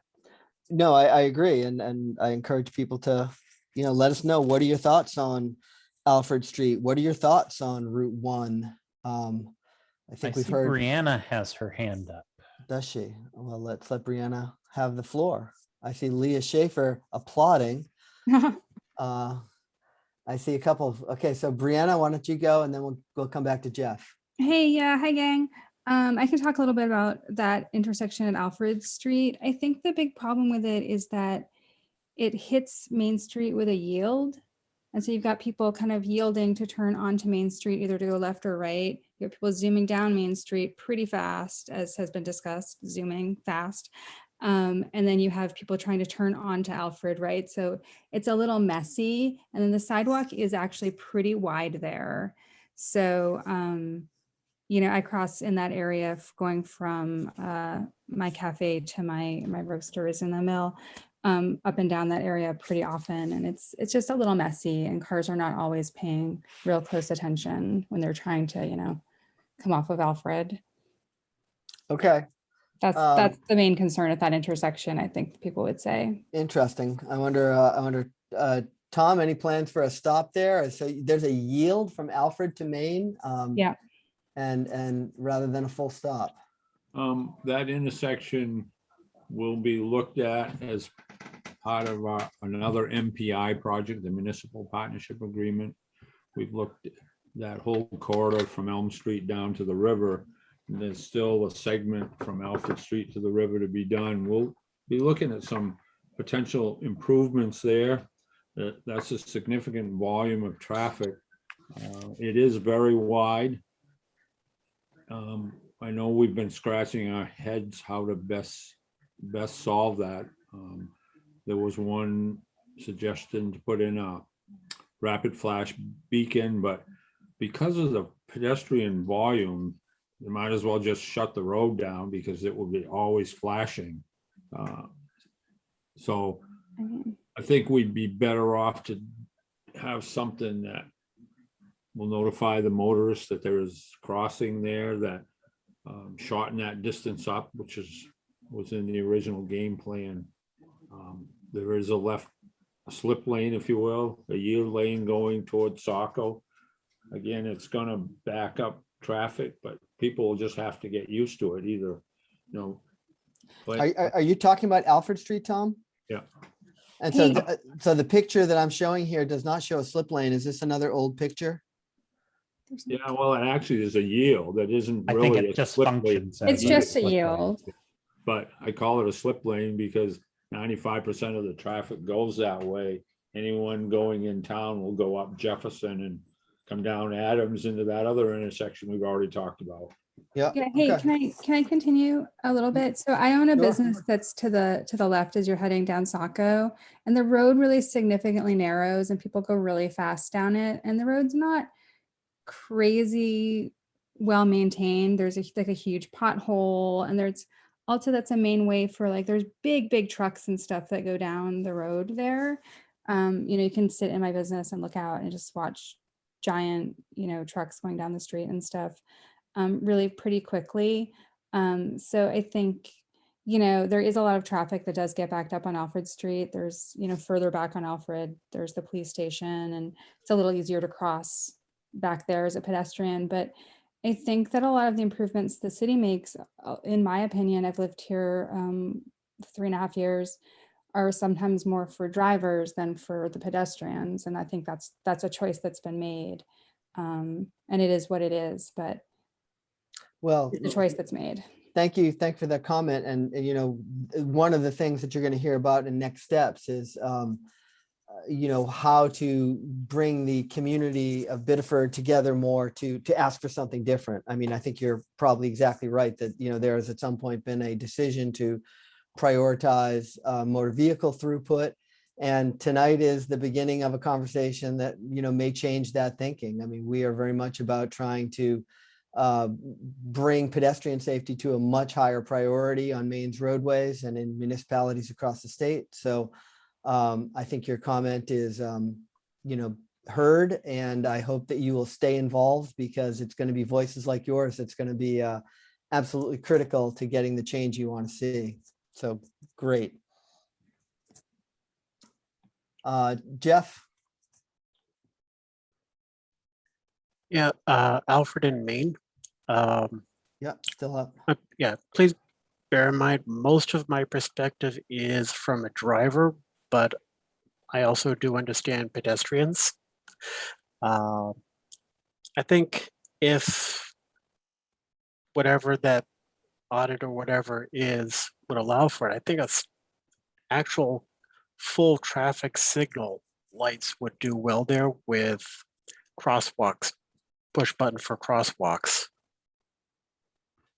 Okay, I mean, certainly that, you know, one of the recommendations is likely to include, you know, study, explore, and consider a signalized, you know, intersection here. So I think that especially there's if Tom's right, and there are a lot of peds crossing here, that helps drive it a little bit more too if there's heavy use. Absolutely, and a couple people have mentioned the volumes of pedestrians here are sufficiently heavy that they would really kind of tangle traffic up if you just had an RRFB. But if we had, it seems like with the growing popularity of the mill complex, you know, that this area really seems to be congested quite frequently with people pulling in and out. Yeah, you've got Portland Pie, you've got a brewery, a couple distilleries, Chinese restaurant, a couple Chinese restaurants, other restaurants, eat-in, takeouts, right within 100, 200 feet of that intersection. So basically people are going to park wherever they can and then walk all over the place to get there.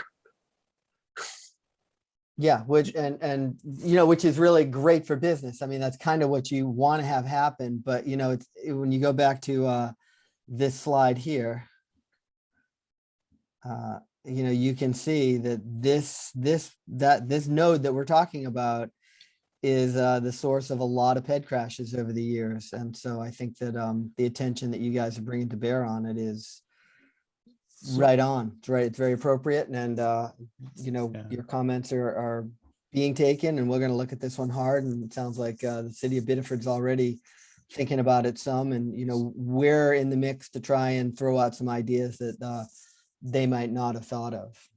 So for the people who work and play in this area, is there a big difference in ped activity / safety daytime versus evening, nighttime through here?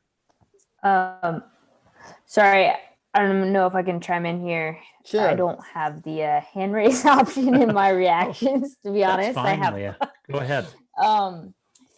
So I actually used to live in the building right on that corner, and I also work in downtown. I've since moved, but I'm very familiar with this intersection because I would cross it 2 or 3 times a day, just going to where my car is. And I would say that during the day, there is just as much more activity than there is in the evening time at that particular intersection. There's also a bus stop right around the corner too, right up from Alfred Street against the Happy Dragon restaurant.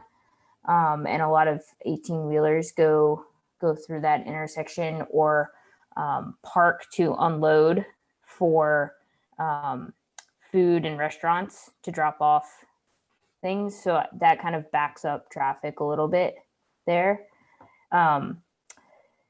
I'm wondering if there's any way to change the geometry at all to create more of a true left turn lane from Main Street onto Alfred, rather than people kind of squeezing by to the right, if that makes sense.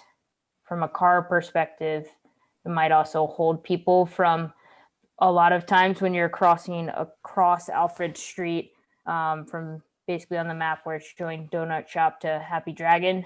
You're getting the person that's trying to make a left turn from Maine being very impatient and then blocking the whole intersection and pulling out.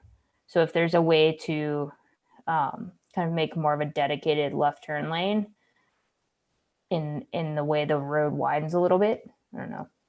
It possibly. I mean, it certainly. I mean, I'm on this map. I don't have my my ability to do measurements that I do when I'm in typical Google Maps. But I mean, it looks like you've got,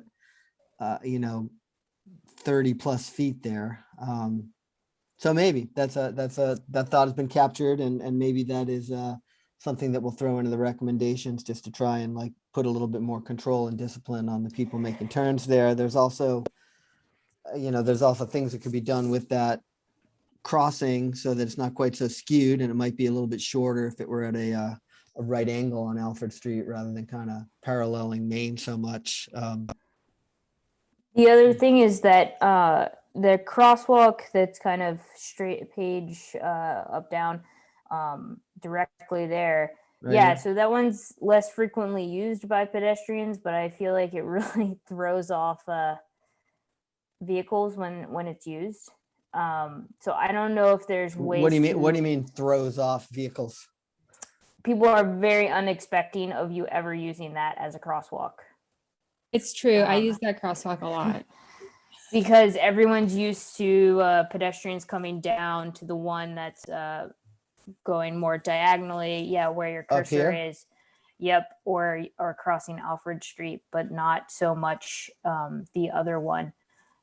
So I think it's actually almost caused some accidents with people trying to stop very suddenly to let a pedestrian go.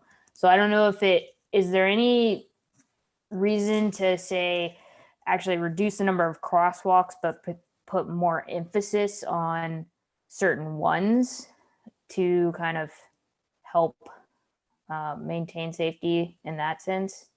Well, possibly, and we can look at that. I mean, generally, I'm not a huge fan of removing crosswalks, because then you wind up, the crosswalk might be there because people have been crossing there historically, and so it's kind of something that came in to answer that perceived need. That's something that we'll certainly talk about when we get together with Tom and do the site study.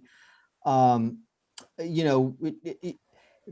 state law is that when a pedestrian shows intent to cross, motor vehicle traffic needs to stop. And if there are near rear ends, the car behind is following too closely or being inattentive. So I don't really let drivers off the hook for being, bad drivers at crosswalks. They need to do better, and it's their job to be attentive and to follow the rules. I hear what you're saying, and there might be some alternatives there. What I'm hearing a lot of people kind of commenting on is lighted crosswalks, and I assume they mean I see that too. The flashing beacons there. I think even having signs, again, I know I've said this before, but having signs to help make the crosswalk stand out a little bit more will go a long way. You can see that the crosswalks get a lot of use through this area. Yeah. I see that Tom has got his hand up. Do you want to comment on this location at all, Tom? Yeah, just in general, Leah's correct. Sort of to answer the question that I guess you asked was daytime versus nighttime. There is a lot of businesses downtown, some real nice little shops that are drawing a lot of people. So that's daytime, plus all the workers. We have this reputation of having some really nice restaurants that a lot of people come from a long distance away to eat at. So that pre-COVID, it was pretty busy down there Friday nights, because we always used to go and eat on some of those restaurants on Main Street. Biddeford, and this isn't an excuse, Biddeford's growing. We're developing. There's a lot more traffic than there used to be. Somehow we have to do a couple things. figure out through a whole bunch of head scratching and input from all sorts of folks, the best way to solve some of these issues. We're also going to have to, one of the big things I've always hopped on, not only on traffic, and I'm not a traffic engineer per se, but on stormwater, is you got to get the public involved. You got to get them educated.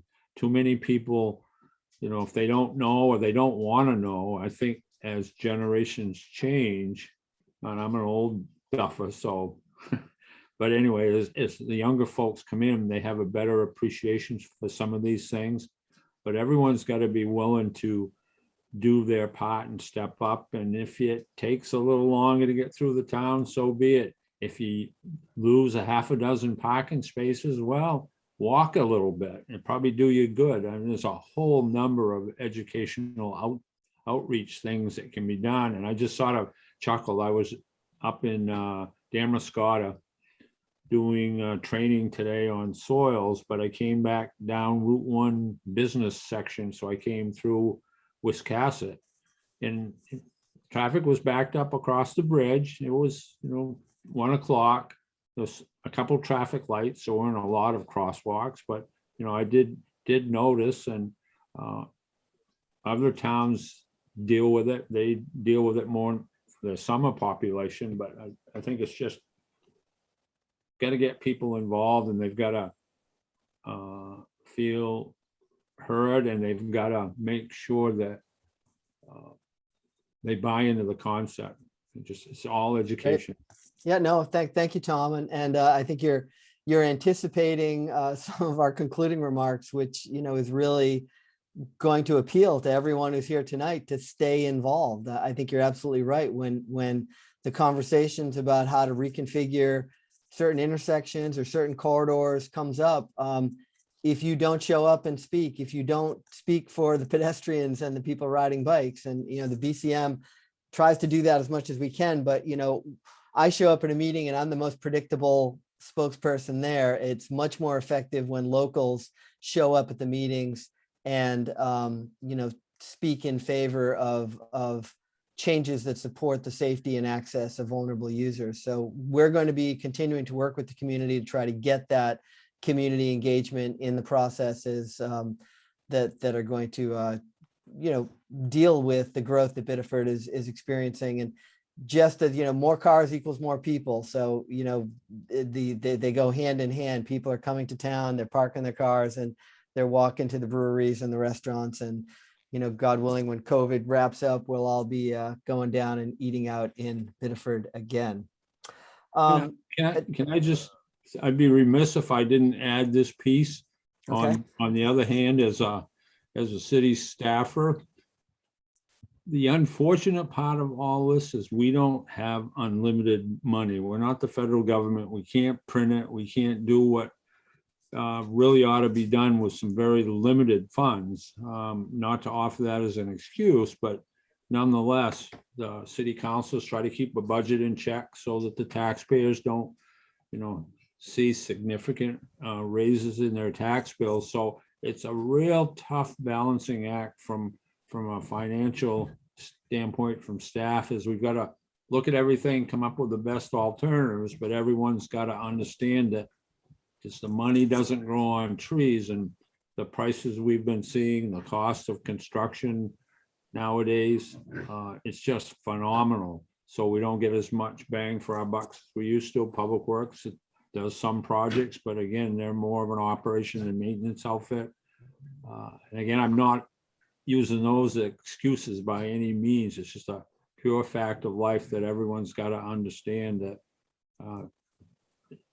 money doesn't, like I say, money doesn't grow on trees. No free lunch. No, understood, Tom. We hear that in community after community, and really what the conversation winds up being about is, reallocating the existing pot. And so what might be happening down the road as, the voices are raised, in support of better pedestrian and bicycle conditions, is that, Biddeford's political, entities may change their priorities in the budgeting process and say, let's dial back a little bit on motor vehicle throughput, and let's take some steps to try and improve pedestrian and vulnerable user safety.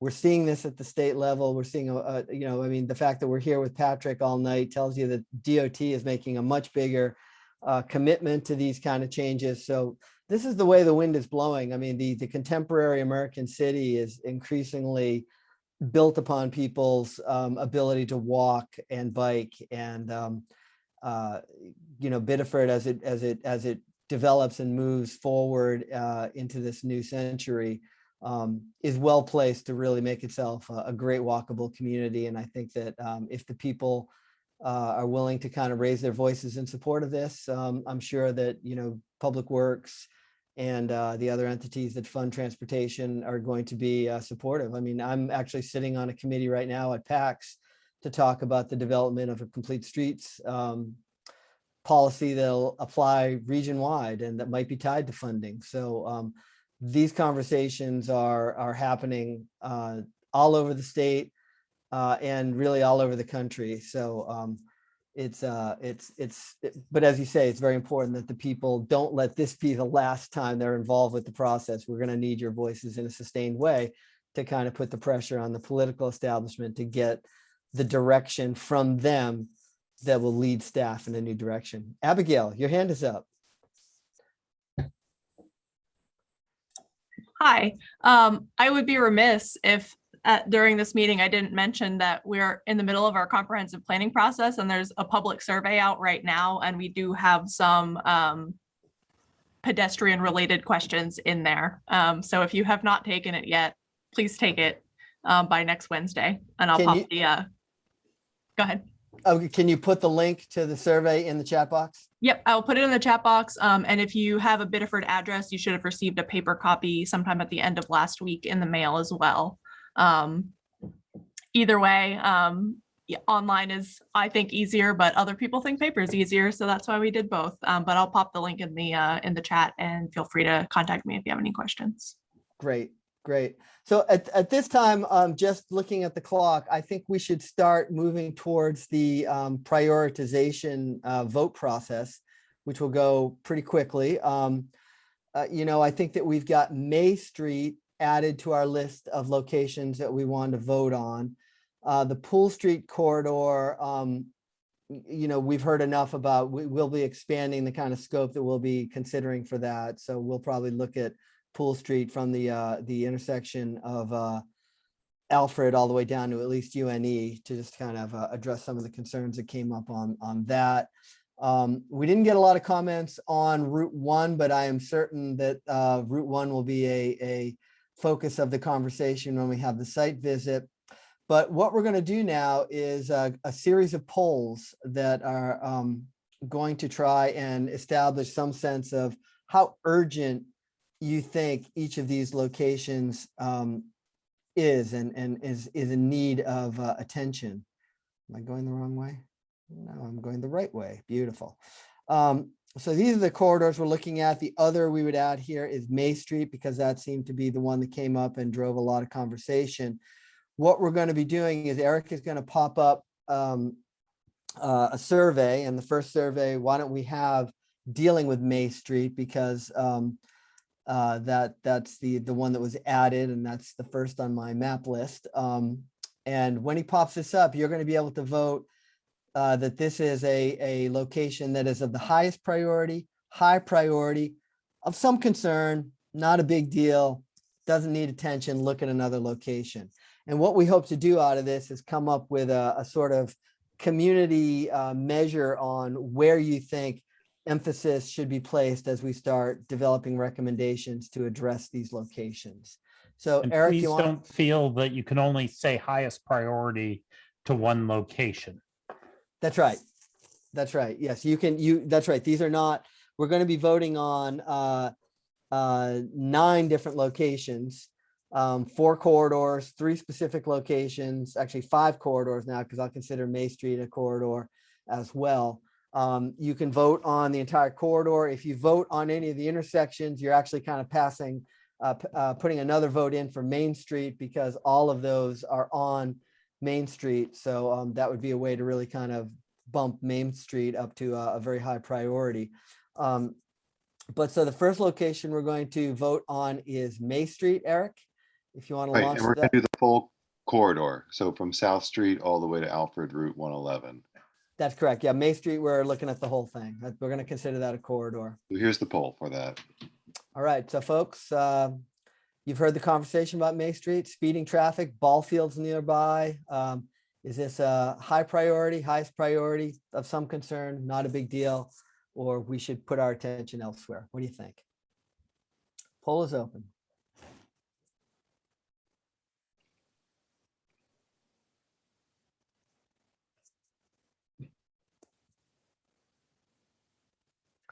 Okay, we're about halfway through. Go ahead and make your opinion known. We have a slightly smaller group, Jim. Make sure you notice that too. We got one. Anthony, the poll should be up on your window right now. 11, 12. Yeah, so that might be 15 might be our voting group right now at this point. But So- Anthony, also, if you can't see the poll and you want to toggle at the bottom of your screen, it should be down where there's all the different functions, like next to screen share chat. There should be a little poll icon that you can click to bring the poll to the front.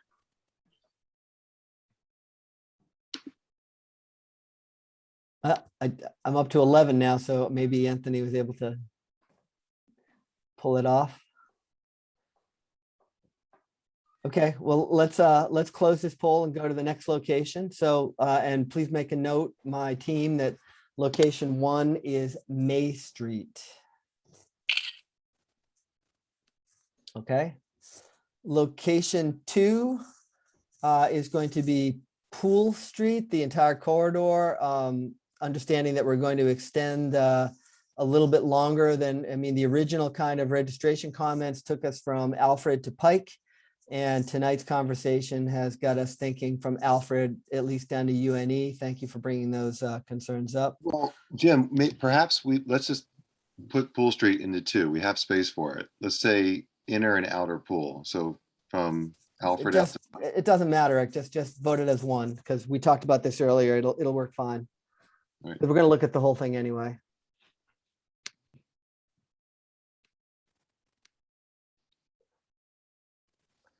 So poll is open. You're voting on Pool Street as a highest high of some concern, not a big deal. Okay.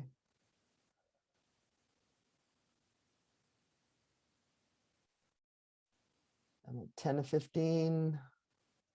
Going once.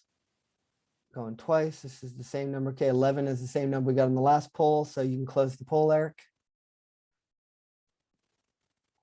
The next location is going to be the Alfred Street corridor, which is another one that, we talked about breaking into 2, but just, we're going to wind up looking at the whole thing. And when we get together with Tom, Tom's going to probably steer us to, the locations that he feels are super problematic.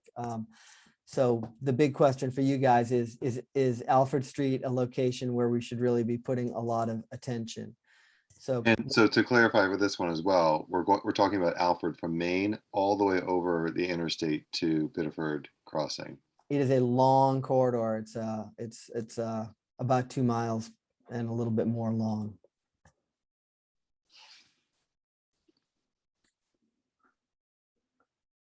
People seem to think that is an important corridor, judging by the rapid responses we're getting here. Very good. Keep going. At least one more I need here, folks. I'm getting 11. There we go. So yes, 64% of you identified this as an important location. So location 3 is Alfred Street. Thank you. Location 4 is going to be Elm Street Route 1 corridor. And that's Route 1, basically extending from the river all the way down to at least 5 Points. That was what we planned on for the registering part. So Eric will launch the poll momentarily. Location 4 is Elm Street and Route 1. how important is it that we really focus a lot of attention on this corridor for pedestrian safety? And usually we look at high and highest priority kind of combined to see which are going to rise to the top here. Okay, that's so wow. We have got a 12 on we that got a one. 12 on that one. So- okay, so you can close that poll, Eric. Great. So that scored pretty high as a priority corridor. So location 5 is our last corridor, and that will be the Main Street corridor. And this is another one we talked about breaking in half, but we're just going to talk about the entire corridor, and it would take us from basically the intersection of Hill, Water, and Maine all the way to Rotary Park. How important do you think it is that get a lot of attention? So location 5 is Main Street from basically the Saco line all the way to Rotary Park. And this is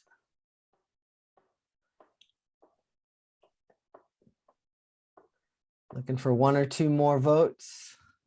There we go. Thank you.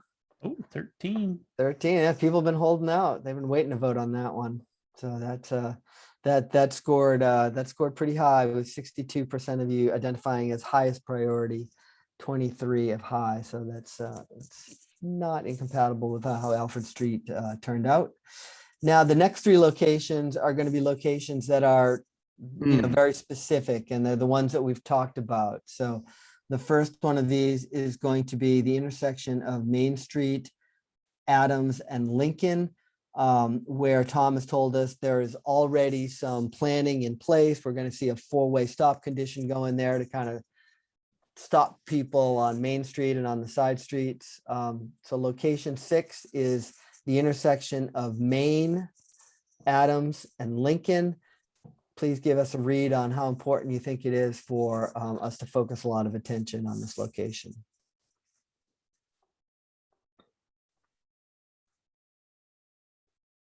Okay, well, that's 12, and that was fast, and that was 14.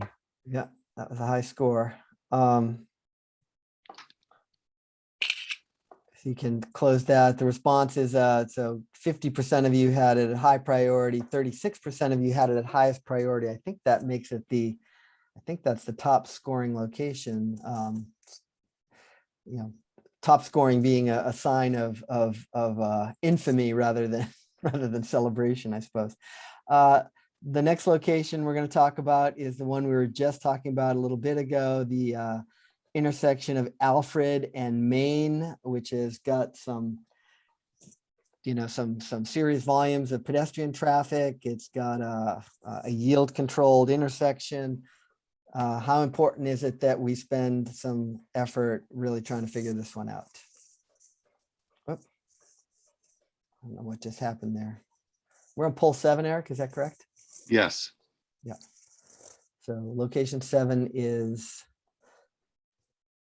Alfred and Maine. We are at 12, so that closes the poll. Oh, changing up a little bit, but still, this is the highest scoring location, where a collected 92% of you identified as high or highest priority.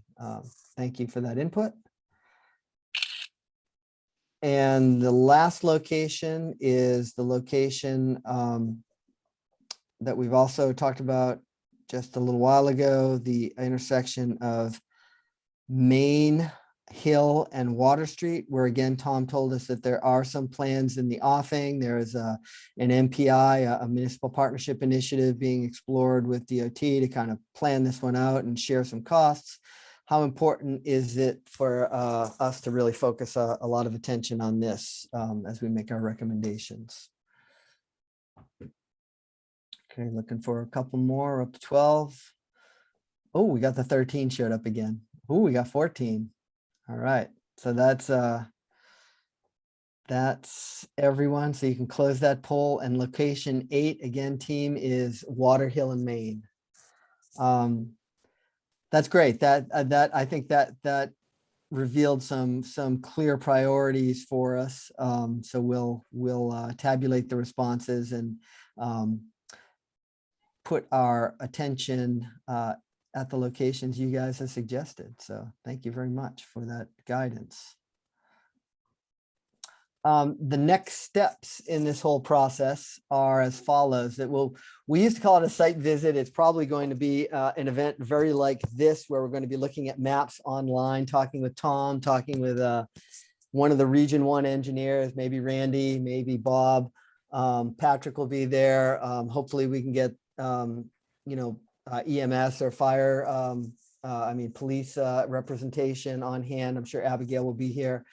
And we're going to look at these locations, and we'll talk about, the kind of engineering changes that can be made, changes to the infrastructure, the built environment that will try to improve at least 5 of these locations as prioritized by you guys tonight. After that, we're going to have another public forum. And again, we're going to hope that you all show up. We call it the Safer Walking Forum. And it's kind of like the software complement to this presentation. This presentation focuses a lot on the built environment, the hardscape landscape, the actual infrastructure. The Safer Walking Forum is about behavior. It's about, software. It's about how people think and behave on the road. And what we want to figure out are what are the strategies that we can use to change people's behavior by employing education, which is something Tom mentioned a lot of, and law enforcement. So that's one we really want to try and get the police department to appear at as well. Patrick and I and Eric are involved with this high visibility education pilot program, and we'll have some cool new tools to bring to bear on some of the education initiatives that might come out of that. After we go through these next 2 steps, it comes back to BCM, and we finish drafting up a recommendations report that makes suggestions that'll incorporate many of the ideas that came up tonight, including, RRFB, raised crosswalks, various traffic calming measures, narrower travel lanes. So you guys were well educated in some of the techniques that could be brought to bear here. After that report is done, it gets reviewed by Maine DOT, and after DOT is happy with it, it gets shared with the municipality, and when everyone's happy with it, it gets released to the public again. We've got contact information for you. Sign up to get involved on your way out is an old slide from the before times when we used to meet in person, but that's a carryover. But we're going to be in touch because we want you to stay involved in this process. And so does Abigail. Yes, and so does Abigail. And Angela and Julia will be helping to just try to organize some of the community interest in promoting vulnerable user safety. So stay tuned. Don't think this is the end. This is really just the beginning. With that, I want to just remind you, safety is a two-way street, whether you're a driver or a pedestrian. Watch out for the other guy out there. Be careful. Think about what you're doing. Remember that, we're all responsible for making our roads safer. As a driver, be alert, be visible, be careful. As a driver, please slow down. Again, I urge you in any context that's posted 35 or less, drive 3 miles under the speed limit. Try to set a new norm with respect to how we behave on the roadways. 5 or 10 miles over the speed limit is killing people. Let's drive slower. Let's obey speed limits. Let's make our neighborhoods safe for people walking and playing and biking. Pay attention, put down your phone, and be attentive out there. Hi. Earl? Yes, hi. I've been trying all night to get my comment. Now, we talked about the major concerns of Maine, Elm, Alfred, Poole, all those areas. I feel where I live in Biddeford here, Maine resident. I'm on Prospect, Lambert, Harrison Ave. Every day we're seeing speeders up and down the road. They're the ages, young adults in their mid-20s. And we as parents, we stand out at these bus stops with our kids. Not many parents do stand out bus stop with their kids because they're in a hurry to get to work, or they get it. And I'm taking pretty much, no, I'm no hero. I don't want to be. I'm taking pretty much the responsibility of making sure these kids are safe out there, including my own 12-year-old daughter. Okay, we have kids that are scared. We had a little girl this morning that could have gotten hit by a person who came down Lambert from Alfred and just revving his little sporty car up, and he just did a spin out like a fishtail fast, almost hitting a little girl, probably about 4, maybe 6 feet away from her. If he was any closer, he would have hit her. Okay, we don't have any. I mean, I'll see some patrolling, not much, very little in this area. They speed up and down Prospect Street. Okay, I have a hard time trying to cross. I'm on foot. I don't have a car, and you know, when you see somebody speeding up the road, Prospect Street, going 50. All right, there's no doubt that they're doing that because they're flying. I've got pictures of speeders. I don't yet have a security cam because they, you know, they're expensive too, but I don't have any issues getting one, but I'm planning on getting one. But the big issue, the biggest issues here on these streets here are not only the speeding, but it's that most of them, the younger ones, they go by and they're, I mean, blowing smoke out of their windows. All you can smell is marijuana. Most of them are under the influence of marijuana when they're driving, speeding by here, or, you know, spinning off from Lambert Street onto Prospect, or off from Prospect to Harrison Ave and the other surrounding areas, such as Myrtle Street. They'll race up and down that road, and that street needs a lot of work, needs a lot of attention.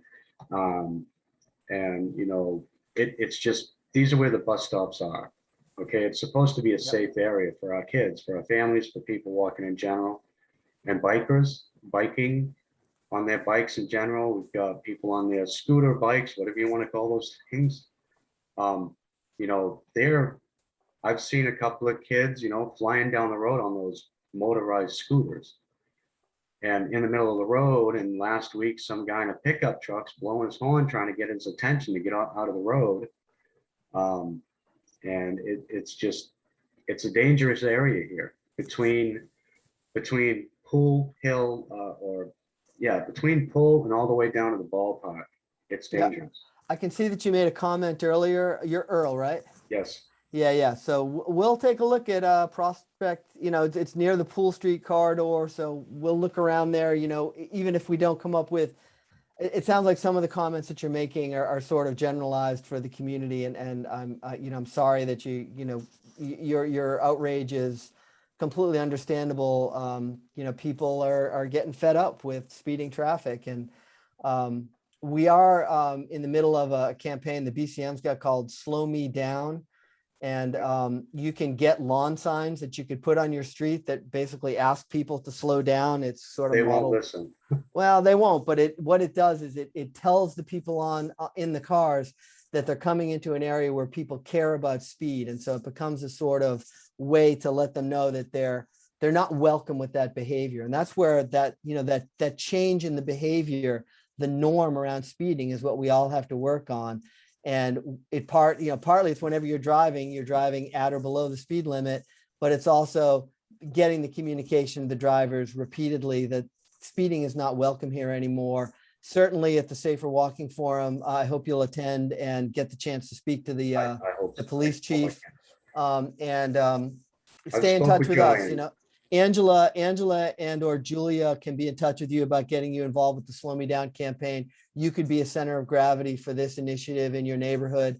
And, you know, again, the more noise you make, the more people will listen to you. It's the squeaky wheel thing does work it does work. You are right. But the only issue is that I think all the police at the police department here in Biddeford want to arrest me for complaining too much. And it's about these speeders and about everything else on these streets. Well, yeah. So, but when you're an individual making these comments, you're a pain, you're a loner, you're nobody. But when you are part of a group of people like we've assembled here tonight, suddenly you're part of a chorus, you're part of a market, you're part of a constituency. So don't give up hope. Thank you for your comment and thank you for joining us tonight. You're welcome. And I'm And I sure think that that's the very reason why we started this, Jim. totally. We wanted to give people who live in communities that had concerns, we wanted to give them a voice and give them that opportunity to share their ideas and concerns. And I also want to be a part of the bicycle coalition as well. I've got a lot more to learn about that as well. But I think, and I'm not trying to put any officers down at all. I'm not trying to put any police departments down. I know about the low head count, Yep. officers. But the biggest thing is, when you call on the speeder, or I caught this guy speeding up the road, and it's like, they take their time to get here, and we can't do nothing about it. We need you to get the plate number, and all that. I mean, it's Let's keep talking about this, Earl. We've got some interventions and some strategies to work with law enforcement that might be helpful. I just want to be respectful of folks' time. We are at 8:32. We are at the limit for the evening's presentation. I want to give you contact information for Patrick, patrick.adams@maine.gov. I am Jim at Bike Maine. I will be adding, I should have added Eric and Julia and Angela here too. We're all the same. Eric with a K at bikemaine.org, Julia at bikemaine.org, and Angela at bikemaine.org. Angela and Julia do a lot of our community outreach stuff, so they're good people to talk with. I'd like to thank everyone for their attention tonight, for their comments, for their votes. I thought it was a productive session, and I will now divulge that this is the first time we tried to do this virtually. I think it went pretty well, thanks to your cooperation and attention. Patrick, you get the last word. Anyway. Very quick, very simple. We've had a long evening. We've collected a lot of information. We thank you all very much for giving us your time and sharing your knowledge of your community. This is just the first step as we work with the city of Biddeford to hopefully improve pedestrian safety and improve conditions. Thank you all very much. Please stay involved, engaged with the community, and continue participating as this process moves forward. Thank you all very much for coming tonight. Right.